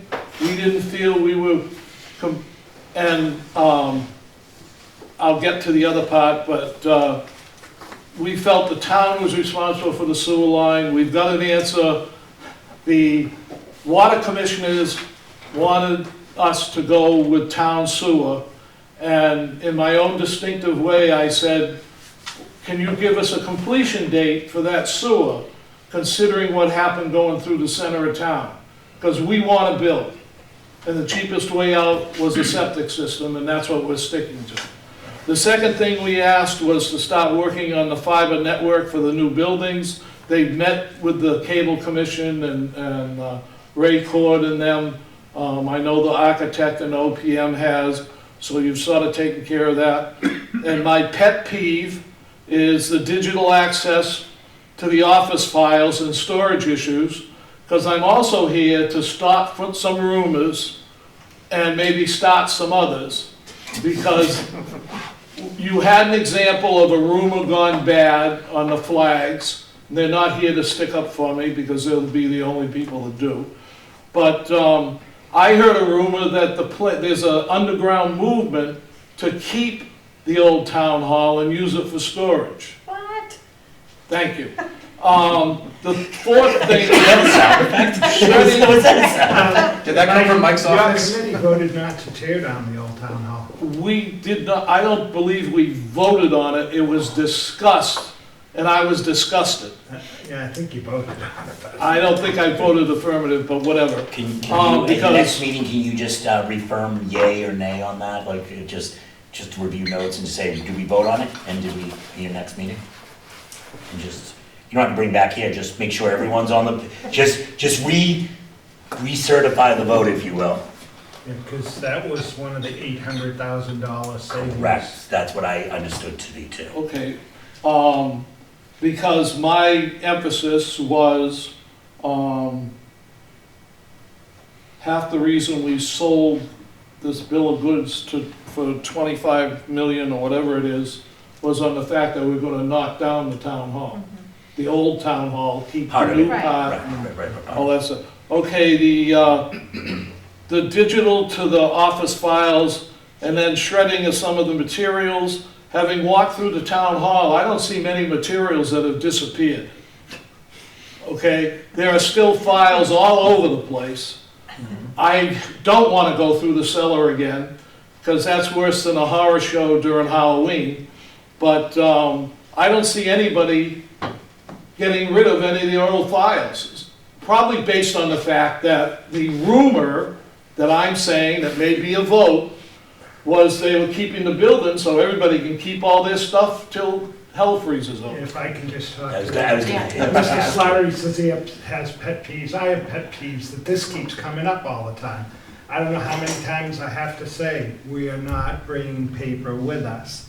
The building isn't gonna be ready this summer, is it? No. Okay. We are not bringing paper with us.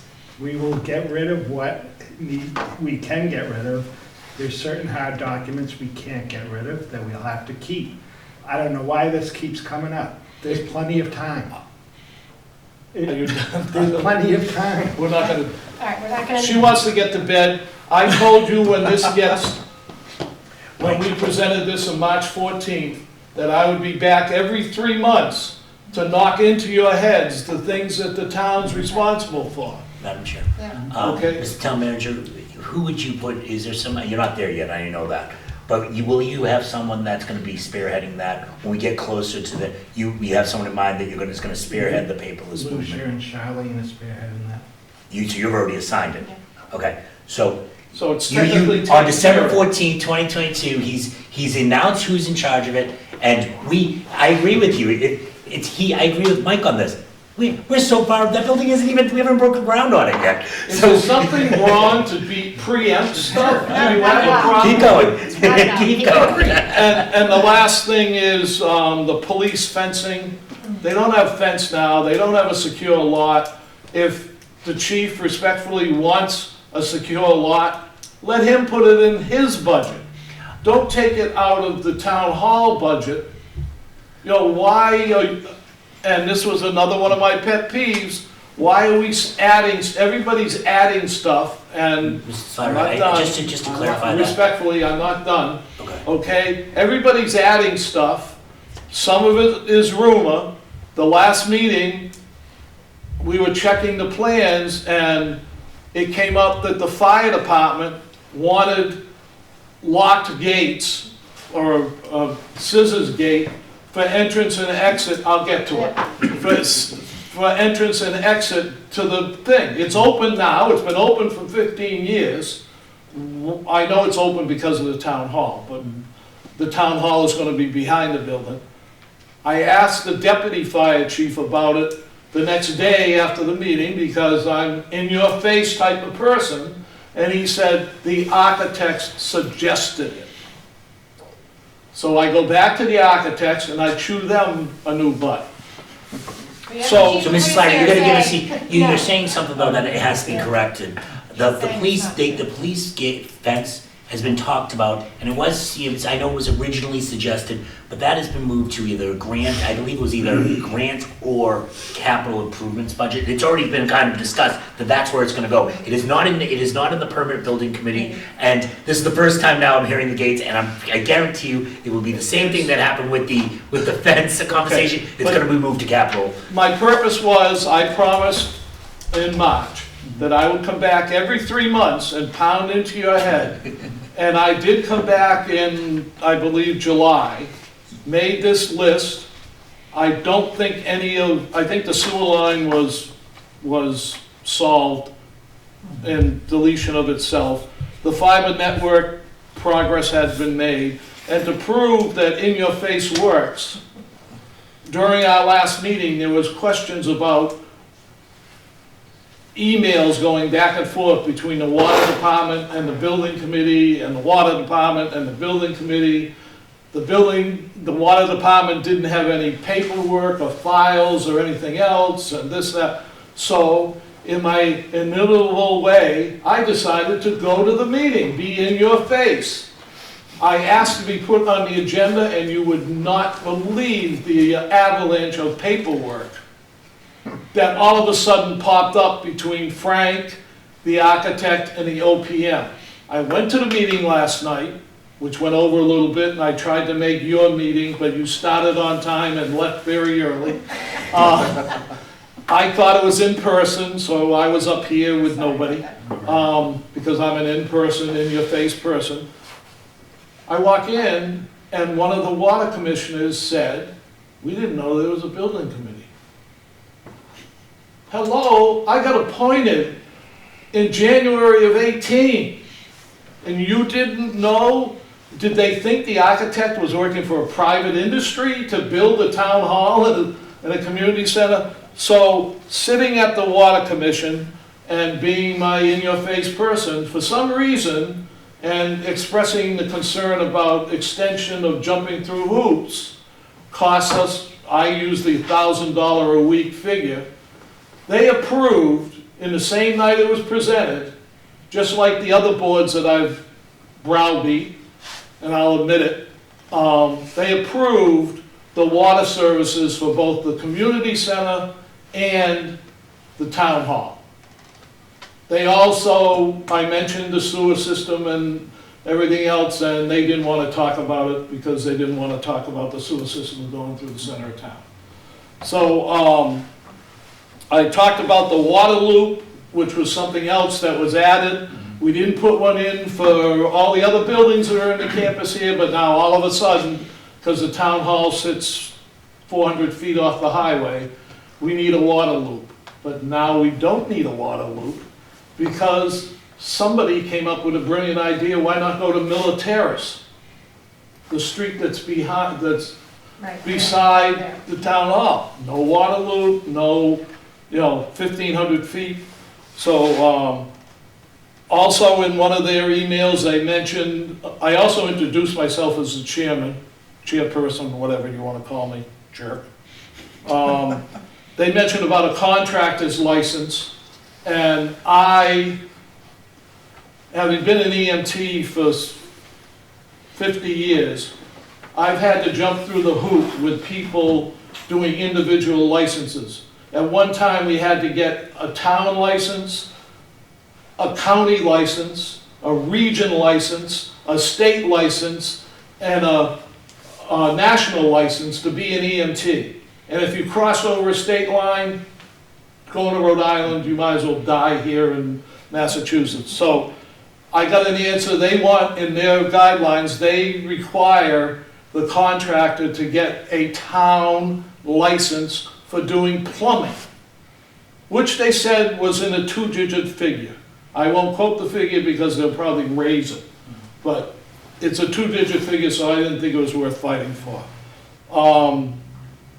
And I did explain to them, like I explained to you, that we're here because you people or your predecessors chose us to represent you, to do due diligence and be financially responsible to the town.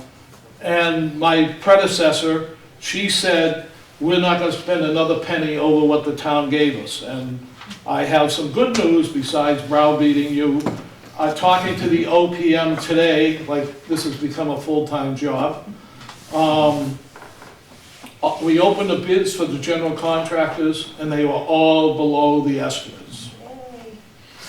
So Beth may get... Keep our fingers crossed, baby. Beth may get whatever extra she wants. We'll probably get some of the alternates in, but I did have some good news besides the browbeating.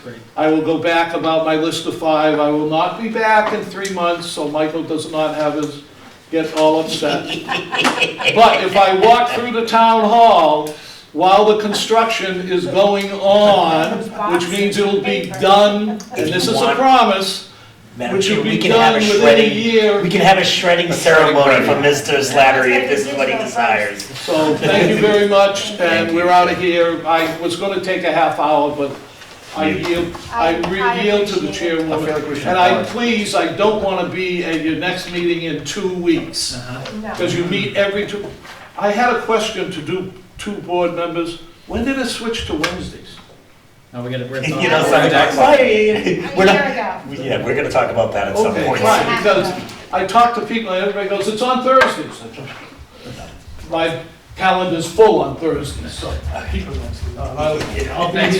Thanks for the browbeating. Yes, And happy yes, appreciate holidays, that. everybody. You as well, Ms. Thanks for the Slattery. brow Appreciate what beating. you And do. you got a big brow, I do. and I can say that. All right, Thanks, Jim. thank you. Okay. All right, Does let's- anybody know where we are? Yeah, we have the discussion. Do you want to just get this out of the way real quick? The discussion of where we're meeting and meeting day. Okay, yep. Yep, so Madam Chair, I had just brought up the only thing is because I like that other room, the second floor room, but I don't know if there's really any public accommodation there. But today is a little outlier of a situation, and we can backflow our audiences into what we used to do is backflow audiences down below and so forth, in the hallway. Like, so there's you set up waiting area in the hallway if need be, before they come into the room and so forth. I've only been up there a couple times, so you guys, I would like to you guys know better than I do. go to it and try it. Try it. There's chairs up there we set up for the meetings, you know. Are they as comfortable as these? We did have a lot of people here tonight, but Yeah. That was really my only concern. I like the room better, and the layout's better than, Does this do anything for you, Shane, or no? Doesn't change. I still need to get in that. Man behind the Running camera. behind Yeah, the- yeah. all right, so I'll, And yeah, let's just. So- And and then the day. Can we do the day. second floor and then the day? so the day. Again, we had changed it way back when, and, you know, my only thing was, you know, by Thursday, it was rough in terms of family and work and all that, and I actually wanted even earlier in the week, and I think Mike. Yeah, I mean, I prefer, yeah. So. I prefer Wednesday, but I could do Thursday, it's I can do either one. I really don't have a. Yeah, See, the reason why, I know some of the staff, and for full disclosure, the staff reached out and asked us to go to Thursday. And the reason being is that is their late day. And so that is a consideration that, you know, we were talking about what fits into our schedule. They're there already, right? So they don't have 2 late nights, one thing. The second is, it also, maybe moving back to the second floor, it gets us more visible into the building, we kind of get to know the faces in the building. That was just some feedback that I got. Yeah, no, and if we're, I'm looking for that, if we're over the. Yeah, and the Friday is the short day anyway, so I mean, it gives us more time to prepare before the meetings. Yeah. I mean, my preference would be Thursday. I mean, I'm open either one. My preference would probably be Thursday. I'll defer to you guys. Kevin, I think it's really, I mean, I enjoy Wednesdays. Don't make this up to me. Well, I agree with you. I mean, as far as the staff is concerned, that 2 late days. I mean, Do you want to change it? Do you want to change it to a Thursday? Want to try Thursday See how for it 3 goes? months, 3 or 4 months, and see how it goes. That works for me. We can always change it back. All right, so it being, But we have to look at, because I know other committees have changed it around based on us changing. So let's just make sure, but yeah, I think we can. do you want for the first quarter? So going forward for our next January, starting in January, first quarter, we'll try Thursdays. It is also, I mean, I understand we want to be appealing to everyone. We also need blacks too, right? If it isn't working for one of ours, we have to kind of make that, we have to take considerations of the group. So, So I'll make a motion. Okay. it's a motion. I don't think it's not even a motion. It says a vote. Oh, it does say vote. Do we have to vote? To change the Because day? it says it on the agenda. Mike's Okay, all nominated. right. I would say that would be an operational. I'll make a motion to change the select board meeting days to Thursday nights and to move it to the second floor of the town hall. For first quarter. For first quarter 2023. Second. All those in favor? Aye. Aye, all right, done. All right, now we're going on to another light subject. The marijuana, and Renee, I apologize, Renee has COVID, and so unfortunately she's not here in person, And It's funny, I I don't know text- if she's still hanging in town. Thank you, Renee. I texted you, I was like, are we gonna bump this or not? I'm listening. So if I can just give you some updates, you had asked on dates, and the Exit 10, their license did expire in November, and also the company, the LLC dissolved. Queensbridge, their license was approved in December of '21. Yeah. And Queensbridge had a good meeting this week. They met with all the department heads just to review plans. They're getting ready to finalize their plans, to submit plans to the building department and conservation. So they had their environmentalists there and their engineers, so. And Queensbridge is which license again? Is it a, I forget, it's cultivation? Cultivation, It's manufacturing, and transportation. And transportation, okay. Yeah. So they're moving forward. Yep. And Lucky Green Ladies, I know Renee can give some more update on them. They're moving forward on their delivery and operator license. And then I did give you the vote in your packets from November 19th of 2020. The board voted that if another license became available, the board would like to see Lucky Green Ladies get that retail license. And I think, okay, we'll wait until Chair comes back. But no, because that's a good thing. I know we talked about it, we're not obligated to it. I personally would support that. I think she's... I know, Renee, if you want to talk, I think they're coming to the EDC meeting next Monday? Yeah, I mean, assuming that the board agrees that we can re-engage with them, and so just for some background too, it wasn't just that we go out to them with another license, but the process is if we have another retail, like the reason why we made a vote like this, it was for two reasons. One, if one of the companies that were granted the retail establishment HCA, if they did not come to fruition after 2 years, which Exit 10 did not, or if by order of special legislation, we ended up with more liquor licenses and subsequently had more retail licenses, then the vote was that rather than re-engage in RFI process and go through the marijuana retail subcommittee, that we would automatically go into Lucky Green Ladies for the HCA negotiation. So just providing that a little bit. It's not that it was. It's not that the process is, I guess, what I would call short, right? There's an official process around it with an RFI, with timelines, as well as process around reviewing the applicant's information. So that was one of the reasons. They have been through the process.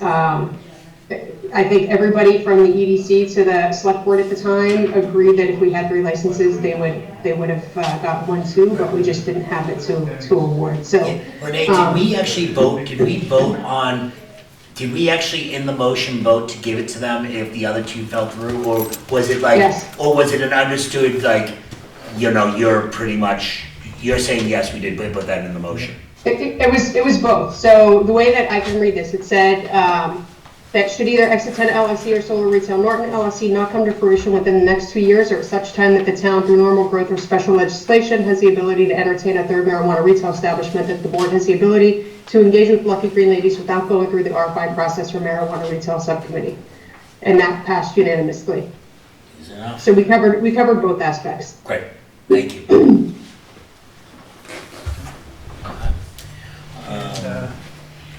Just on legislation, I think I gave you that, that there has been legislation passed that isn't real favorable for the communities, but just some of the highlights on that,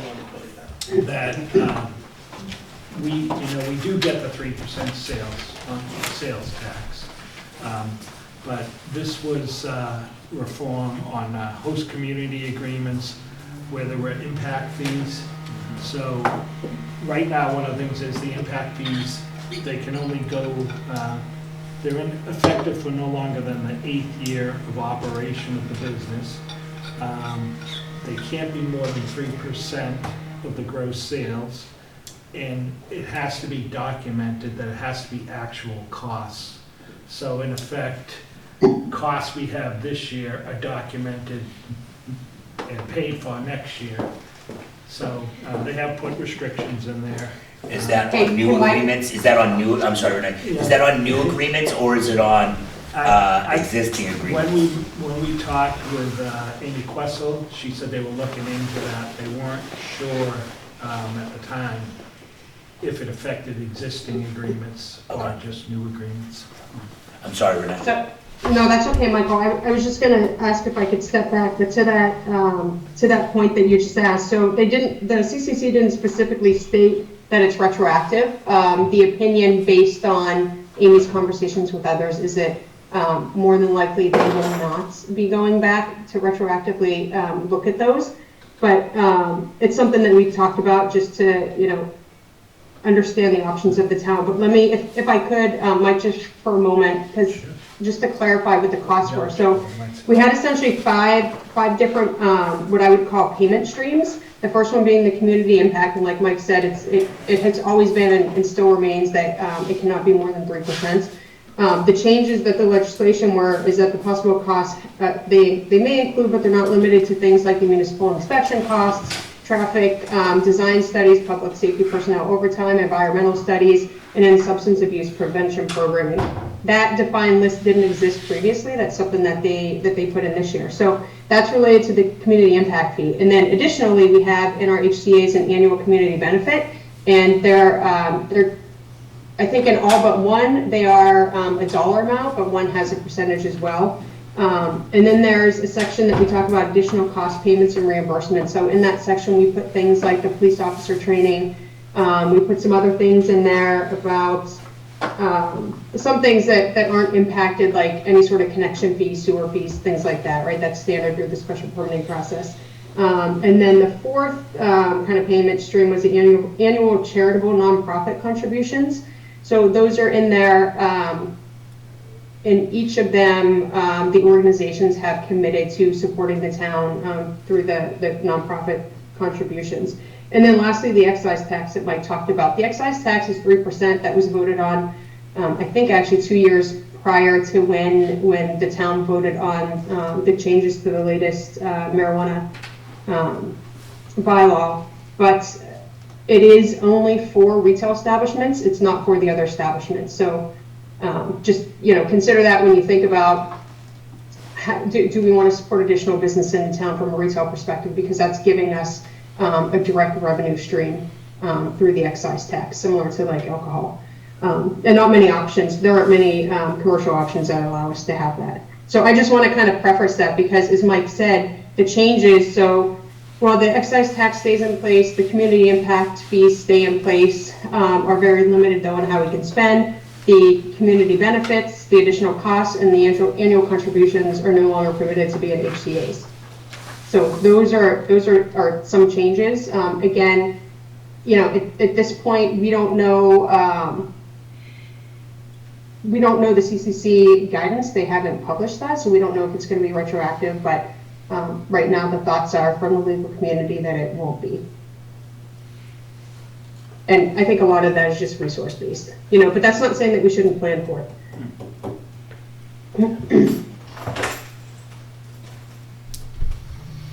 No, I guess we'll wait till all the dust settles in that. Yeah. Okay, all right.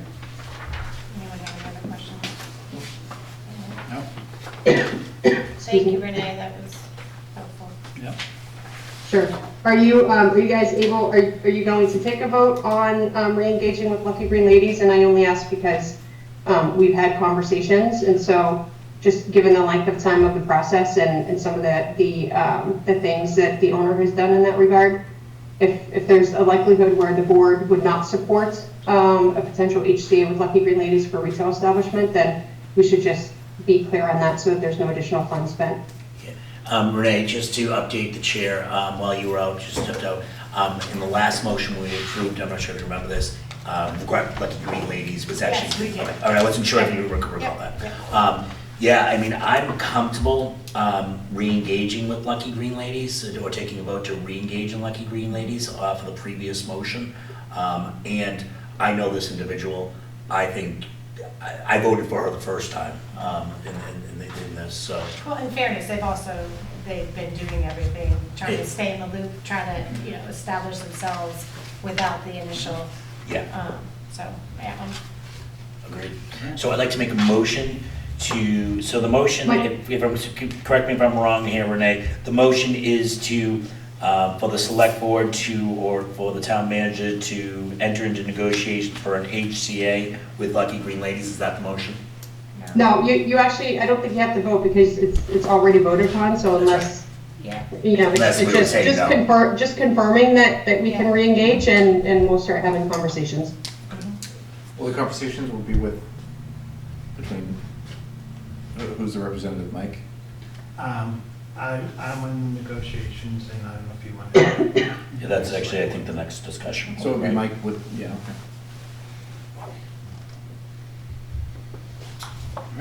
Yeah. So Lucky Green Ladies, we're gonna move forward with it. Should we take a vote on that so it was like down in that day, and we don't fall into a situation like, did you vote We to already- re-engage? We already did. On having Mike, handle the HCA. All right, and do we have a date on, Renee, what was the date on that, do you recall? For what? With the initial vote?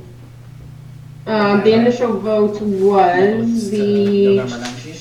November 8th. November 19th. November 19th of So it's right 2020. here on the agenda, I apologize. Okay, perfect. So we're gonna engage based on the original vote of November 19, 2020, to re-engage with Lucky Green Ladies for an HCA. Okay, perfect. All right,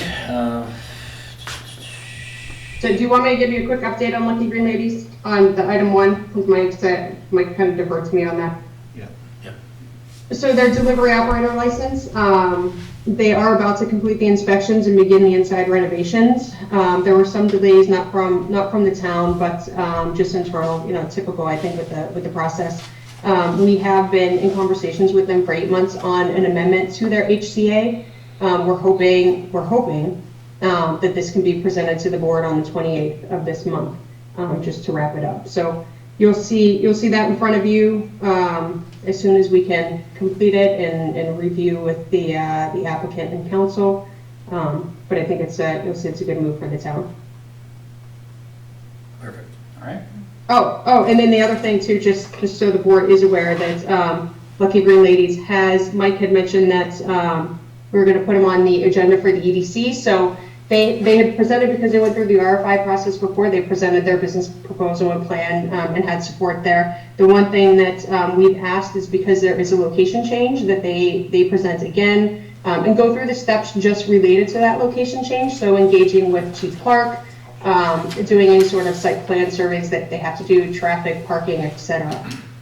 The owner did close on a property on the 9th of this month, so she is moving forward with getting some of these preliminary site surveys.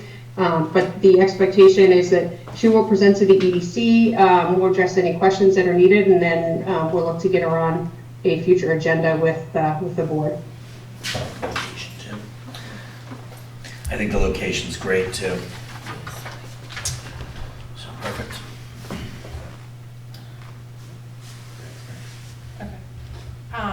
We also have here a discussion and our vote on the select board At member. least Renee, we're done with her, I'm sorry. right?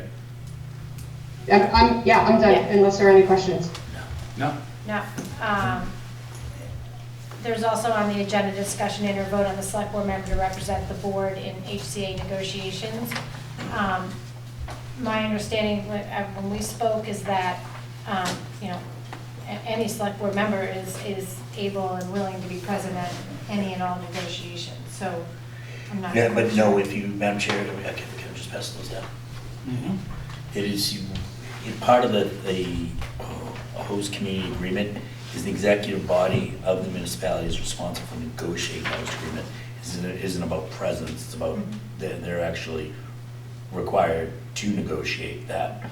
So that's, anyone from the EDC is probably welcome. I know it's a fine line, they're more than welcome to join the meetings, but it's the executive body that is doing with the town manager, which is negotiating this. So That's why I brought that It up. would be good to have someone from the board working initially to get a draft HCA to come back to the board to be approved. So Right. if someone is available, Yeah. could do that, it would be helpful.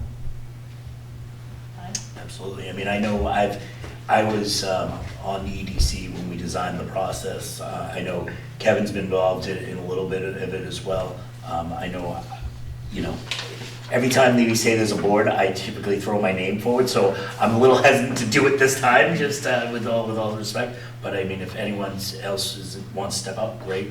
Otherwise, I'll be glad to move forward, because it's something that I am interested in doing. This is something more recent.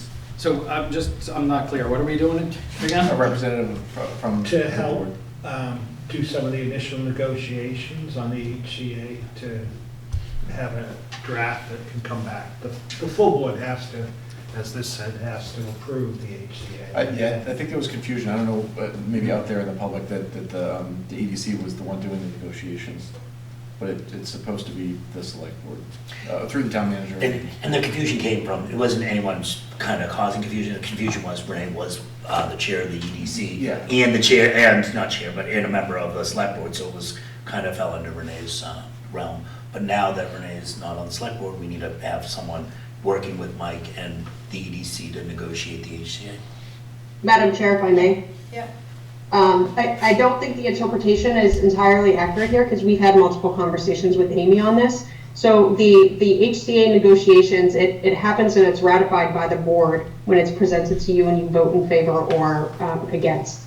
So that this is merely the process of us having the discussions, getting the paperwork in order, and going back and forth. And so it's not necessarily, I wasn't dubbed to do this as a select board member.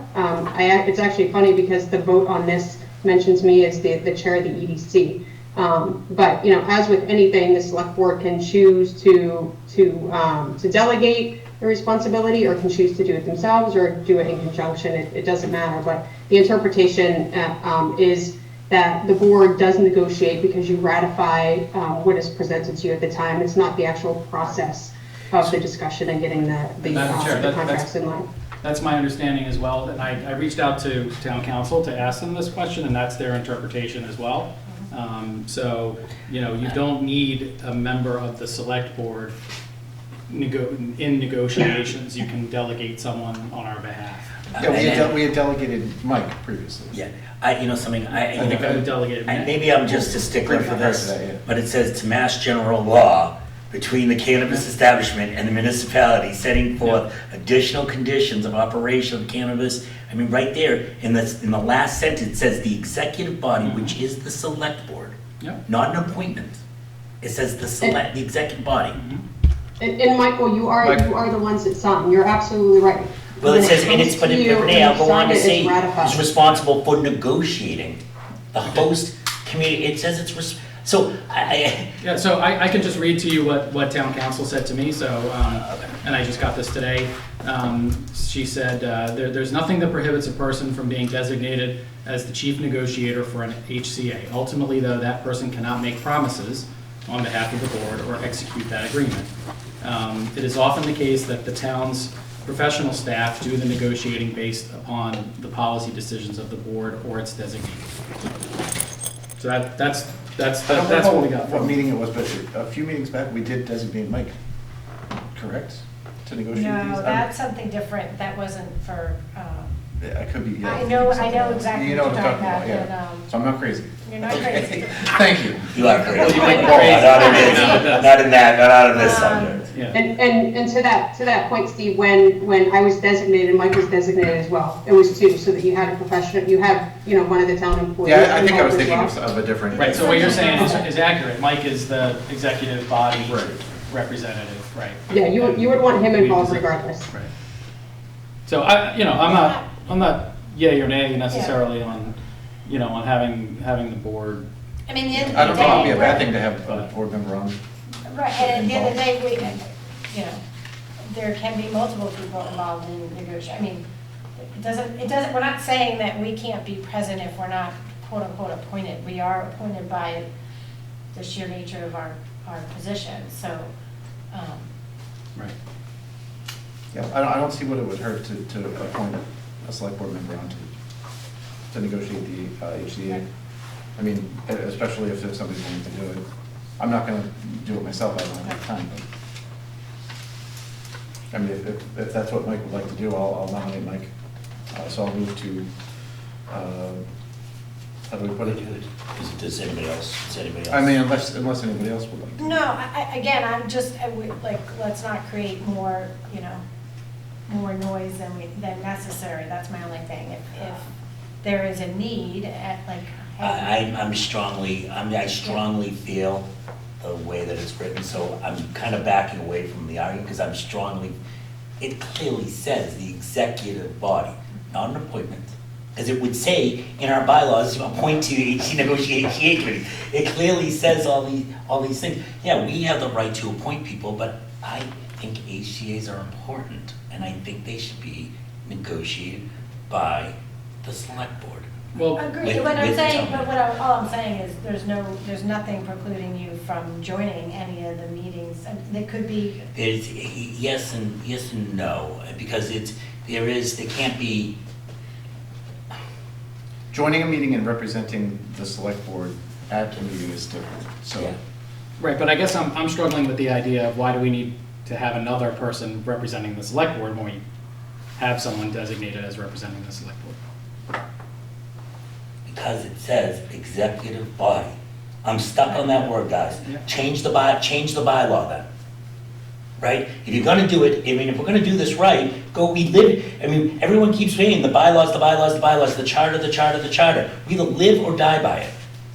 Yeah, but there's different ways to interpret them. But So there's different ways to interpret that Well, language. then Clearly it should be- from our attorneys are saying there's a different way to So I interpret can it. appoint someone to do all the executive body stuff? I can just appoint people to do the executive body stuff? My of the confusion, select board? here is this, that We can appoint them to, I'm sorry. That's okay, no, my confusion here is this, I mean, it's pretty spelled out, like Mike says, and I agree with that. There's a select board member willing to be part of this, so what is the problem?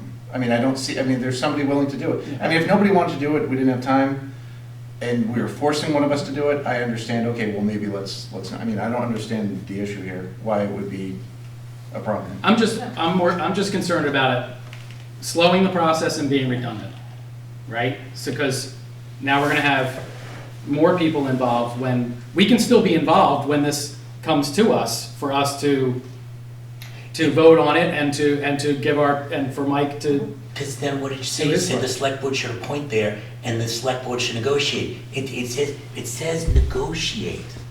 Like if negotiate wasn't in there, I would agree with you. But the word negotiate is in there. It's saying the executive board negotiates. I'm just saying, I'm just telling you what our attorneys have said, and my interpretation of it is that when you say negotiate, that means the final sign off. You're signing off on the final. Negotiate. No, the final sign off would come to the board. It's approval. It would say approval. That's what we're saying, yeah. Yeah, so the negotiation part, and again, I don't really understand any pushback on this at all, especially if somebody's willing to do it. Maybe it's something I'm not seeing here, but if there's a select board member willing to be part of the negotiations, why would we not want that? Yeah. I mean, it's kind of black and white to me. All right. So Mike, if you're still willing after all that, I will nominate you to represent the select board in the HCA negotiations, along with Ms. Stevens. Of course, you're involved anyways, sorry. So just a quick question. So are we removing Renee from this process? Because that's my interpretation, is that we're replacing Renee with Michael. Well, Renee's part of it being chair of the EDC. She's involved, yeah. She's the EDC. But is she no longer our? Yeah, but it's not about the EDC, because again, everything, it's a delegate of the select board, regardless of the fact if I was chair of the EDC or some other commission, right? I'm doing it on behalf of the select board, and what comes to you from the work that Mike and I do is ratified by the board as the negotiation. Like that is Michael saying letter to the law, that's what it's talking about, that the select board is the only one to sign. I don't sign on a promise, like everything is presented to the select board. That's not what it says. You know something, it's not, I mean, what was just said is worldly different than what's written here. And again, to me, it goes back to, if there's a member of the select board that's willing to do it, then we don't need a designee outside of the select board. Right, but I'm concerned, I understand what you're saying, but Yeah. I'm concerned about, we have a designee who is doing an excellent job. So if we're replacing someone who's doing an excellent job, and this is no disrespect to Michael, he might do an excellent job too. But, we're talking about a bigger question here. The bigger question is that, do we want to have, that's why I'm asking the question, are we replacing Renee with someone else? Let's take Michael out of it. Are we replacing Renee with someone else? And the only other thing is the background of Renee's been involved since the get-go. So, again, like you be ladies, But right? with So I don't wanna put EDC, us with in all a due position. respect, with EDC, I've been involved from the get-go as well. Yeah, understood, yep, agreed. So that's why I'm not comfortable doing this if it means replacing someone who I think we all agree is doing a great job. So I don't want to reduce, right, and I don't want to reduce her, in her role by appointing someone else into the same position. Well, it's my understanding she'd still be involved as the chair of the EDC. Right, but she And would not- no longer be our designee as the select board designee. Well, correct, because the select board member would like to be the designee. Right, So that's, right. I mean. Sure. And it's, I'm still hung up. There is no designee. Put it in there. We live and die by this bylaw. We don't interpret, Kevin, I disagree a little bit on, we don't interpret this. We go by this, the way it's written. On so many instances, Well, I think everything can be interpreted, yes, and so. but our bylaws, I've been to town meeting. I've heard people say, this is what it says, and this is this, and the town meeting, they're waving Right, but papers it around. is in different interpretations. Yeah. So, I guess I'm still stuck on the question, what are we voting on? Are we voting on replacing Renee as the select board designee? Because that to me that's the question. Are we replacing Renee as the select board designee? well, my motion was to have Mr. Toole represent the select board at the HCA negotiations, along with Mr. Units. So, I mean, again. And I'll second it. Yeah. Yeah, and again, it's not anything against what Renee's done, because she's done a tremendous amount of work and great work, in my opinion. And if she was not still on the EDC, chair of the EDC and not involved, I might have a different opinion, because I want her involved. But, no, that's my motion. Madam Chair, may I offer a suggestion? Sure. So there are significant changes that Mike and I have been talking about because of the CCC regulations. So I would ask the board to consider to add Michael into the process, keep Mike and I in the same position so that there's a point of transition and we can get through some of the significant changes that need to happen. And then at some point there's really, the difficult thing with this, to Stephen's point, is it's a lot of time, it's a lot of work. Adding a person in, I don't think changes that at all. It's a scheduling thing, right? And Mike and I have difficulty scheduling with town council sometimes too. But there is, with all due respect to Michael, he was involved in the EDC process, but he's never been involved at the level that I have from the HCA's, not in the templates that were proposed and developed, not with the actual conversations with the owners or the applicants, and none of that. So I think it's probably a good idea, given the changes that Mike and I have talked about in the best interest of the town, that if that's going to happen, you should keep me on. Let us go through a transition period, and then at such time that it makes sense, then I just roll off.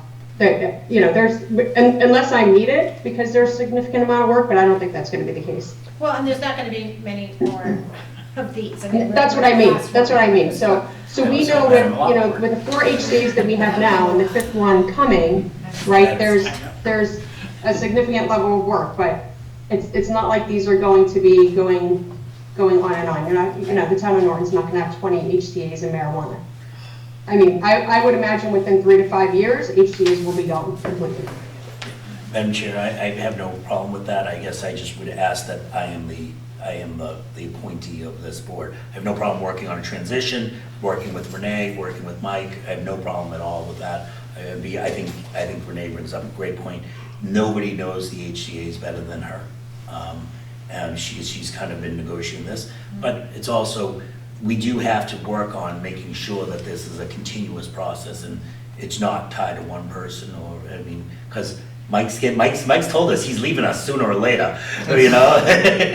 And, you know, obviously, select board members can come and go, EDC members can come and go. I think the more people that are backed into this process, the better. So can we change the motion then to make it more of a transition? I don't know how we would do that. I mean, I would expect a transition anyways. I mean, that, I think that goes without saying. I think the motion should stay as it is. Is there? I don't remember what the. Yeah, I lost. The motion was to have Mike, Mr. Toole represent the board in the HCA negotiations along with Mr. Units. And obviously, there would be a transition. Yeah, I mean, that kind of goes without saying.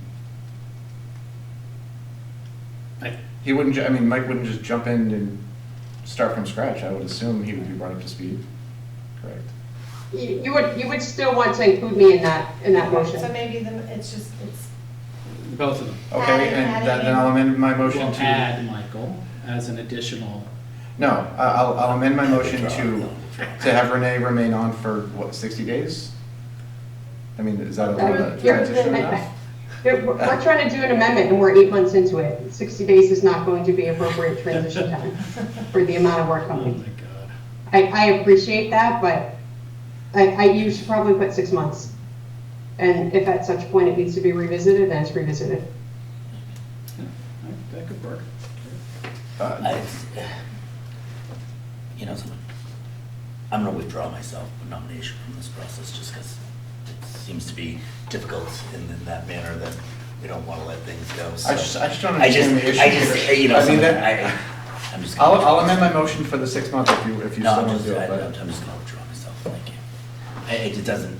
I think this is a bad precedent. It says in writing, the executive board will negotiate. It does not say that negotiate, we won't appoint. It doesn't say assign someone. It doesn't say any of that. And this is in our bylaw, folks. So then I'm going to basically I'm going to interpret the bylaw the way I want to interpret the bylaw and apply that to anything that oh no, you guys just don't understand it. You're misinterpreting it. Okay, it's fine. We'll bring this up at town meeting and we'll say, oh, you guys are just misinterpreting the bylaws. It's just not, okay, well, you know something, I'm withdrawing from it. I'm just withdrawing myself from the whole process. We are making as a board a mistake. Even if I'm not involved, we are making a mistake. We need a select board on there because we are tied by our charter and our bylaws, and we are not doing that. That's it. I mean, maybe we just don't do anything right now. Maybe because we seem to be kind of split in the decision on this. So maybe we don't do anything right now. Maybe we can come back. revisit it in 3 months. I just can't believe interpreting the bylaws is even a matter of discussion. I just can't believe that. If you're really withdrawing your name, I'll withdraw my motion. If that's Yes, thank you. Are you sure? Yes. Going twice? Going All twice. right, I'll withdraw my motion. And this is absolutely something, if you want, we can revisit when we have our town election, special election in February. I think we absolutely should. I agree with Mike that it is in the bylaw, I mean, it is in the charter. Then let's put it on for after the special election, we'll get council in here, we'll get just get more information. So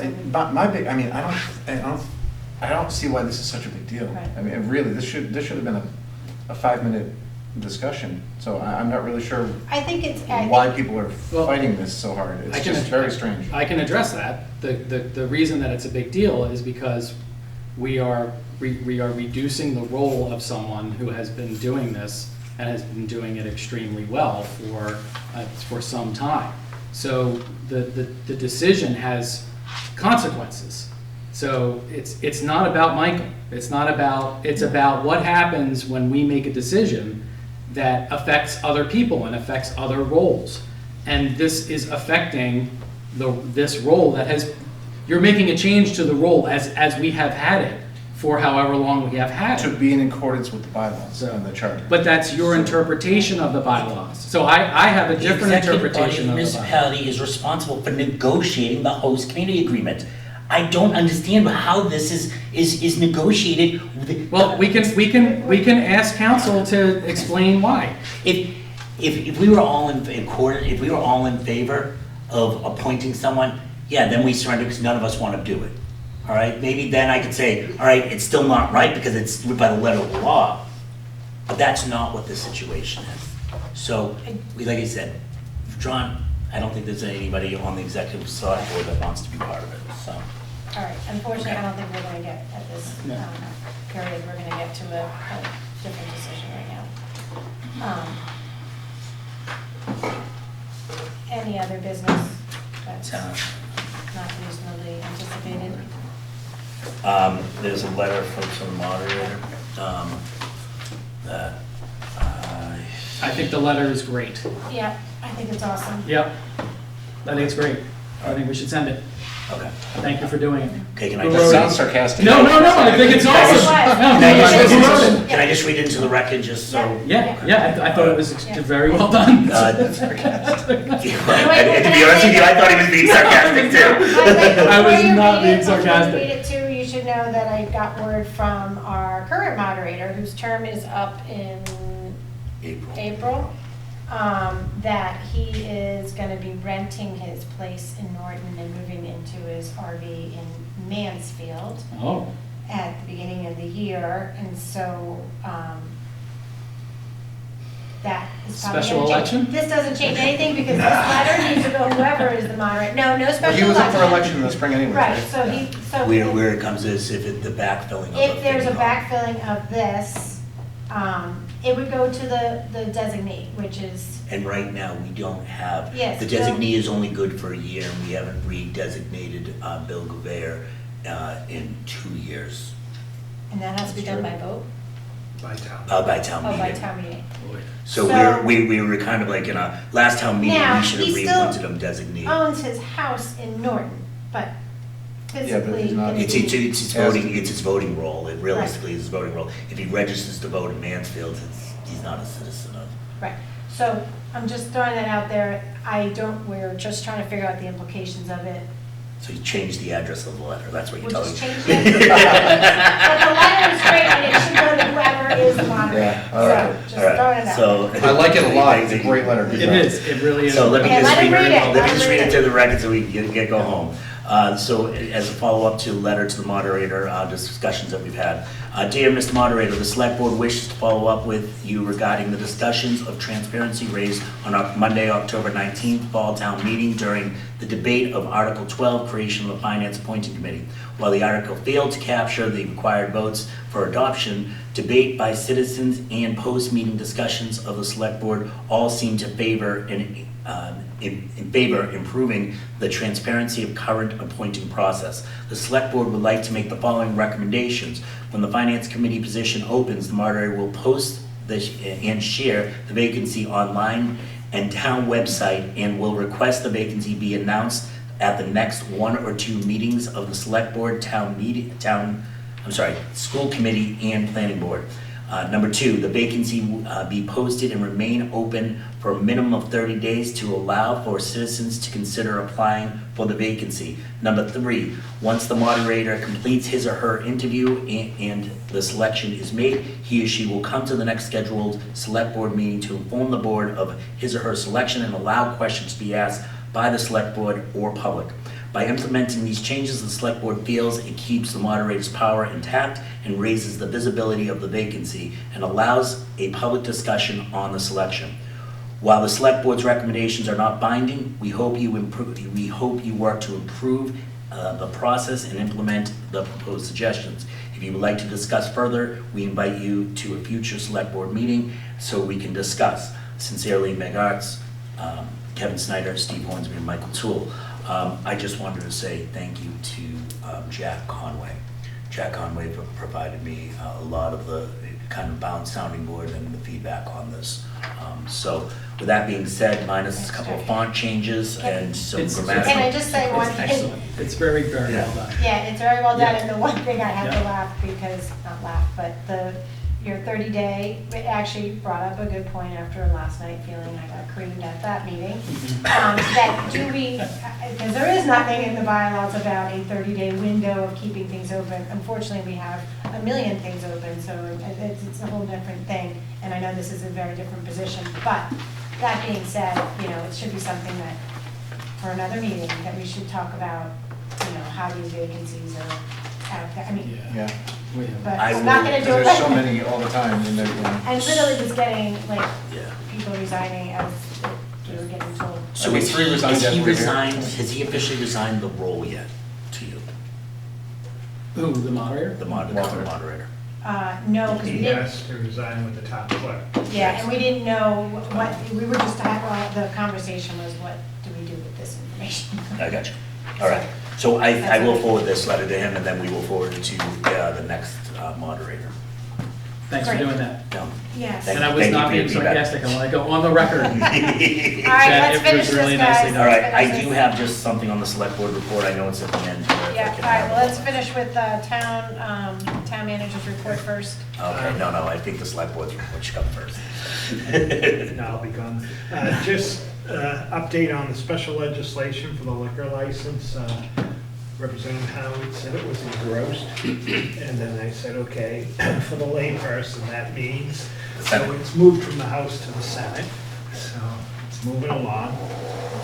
Just wanted to announce a grant that the fire department received, $18,595. Deputy Wilson did the work on writing for the grant, and it will be, they'll be purchasing a fit testing machine. And they need that to test to make sure that the masks they wear with their breathing apparatuses fit properly. And that they can actually breathe. Yeah. They can create the amount of strength they need to actually breathe using it. So normally they'd have to pay $50 for each test, which would be about $4,300 a year, so that they should be, see some savings from this. That's awesome. Good stuff. Just the rail trail updates quick, we had actually today was the first pre-construction conference. So the project's been awarded to Raycon Construction. They'll start construction on March 15th, and the end date is June 13th, 2025. Say that again. Raycon? R-A-Y-C-O-N? I don't know. Okay. I wrote Raycon. Raycon, okay. R-I-C-O-N. So April of 2025 is the projected finish date? June 13th, 2025. And they're gonna start I'll do it later. up at the Fruit Street end and then If move it on shows from up, if it lands at June 14th, I'm gonna complain like nobody else does. And that's it. That's it. Oh, just All one right. thing, we did get our housing, we're at, this is from DHCD, we're at 10.39%. Wow, that's great. Affordable We housing. maintained the 10% threshold. So far. All right, select board's report and map, anyone? Yes, Madam Chair, for me. I had 3 points here. I got a message from Mr. Kearns asking about their paving Peckman Street and Bishop Street over in Attleboro. I was wondering about traffic flow and all that. After speaking with Mike, that we don't see that being really a big issue there. But it was also brought to my attention by several residents, but one recently, there was a squatter or homeless person that was squatting near 495. And if anyone sees that or says something, definitely reach out to the police. They don't just kick people out. They actually work with I spoke to Chief Clark. They actually try to transition the person, offer them stuff. They've come in this situation before, but they don't know about it until it happens, and that's us. And then last, and I just wanted to, there was an article in yesterday's Sun Chronicle. That was an interesting article, and I won't go into the article. But I think I've been, over the last week or so from our last meeting, I've been approached by a lot of residents, and I have to kind of say a couple of things here. We're not a mess.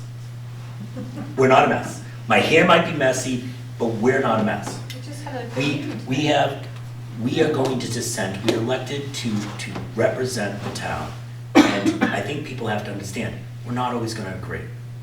And I'm not sure, I know I've spoken to you this, and I think we're all in agreement on this. And, we're not working against each other. Since I've been on the board, I've never said, oh, I'm gonna go this way because I'm gonna be anti-mag. And I just really feel that the public needs to understand that we're gonna disagree. We're not always gonna get our way. And then, unfortunately, our dirty laundry is required to be aired under the open meeting law. All right? And I think, there's one of the comments in this article talked a little bit about, well, there's great fighting going on in the background. No, there isn't actually. And the problem is if we could actually probably talk about some of the stuff in the background, we probably you would never have seen last week. Right. And I would like to commend the chair because, it was a tough meeting for all of us, and we read grievances, and the chair actually heard us, and she's made some changes on some things that she's done, and I appreciate that, and I hope you don't take that as patronizing or anything, but I think it's done a great. I think it's the risk, but I think the big thing to the town is we're not a mess. It's a process. So we just to add to that, I mean, we disagreed pretty hard on something and then laughed 2 seconds later about something else. It's just, if we all agreed on every single item here, then there'd be a problem. I'd be concerned about that as opposed to. And for the record, I do like all of you. Just for the record, trust me, I'm not everyone's cup of tea, but I'm 2 shots of Jameson, right? So I just want to make a comment that Michael still gets the actual newspaper. I didn't even know they made those anymore. Yeah, I'm not gonna lie. I stole this from the Dunkin' Donuts Mafia this morning. All right. Well, thank you, Mike, I appreciate that. Yes, thank you. Is there anything else from the select board? All right, quickly, we do have the invoice. Well, I'll approve the invoice warrant and payroll warrant as printed in our agenda, but then we have another invoice warrant, right, that we have to, do we have to sign or vote on? What is this? You don't have to vote on it. Okay, so we'll approve it, but you guys have to sign, we have to sign it tonight, remember? Okay, but we don't have to do a meeting, so we can. Yeah. Right, so the only other thing I wanted to mention is the next meeting is December 28th, and we do have it's joint meeting with the planning board, but I'll tell you right now, my husband and I are away, so he won't be at the planning board and I won't be here. But it's just because it's during the Christmas week, we're taking a vacation. Okay. So you three need to make sure, if you can be here, otherwise we don't work. I can be here. So I apologize. Is that it? I'd like to make a motion, A motion to adjourn. Thank you. Seconded. All those in favor? Aye. Any opposed? Aye. We'll make sure that he's on the side.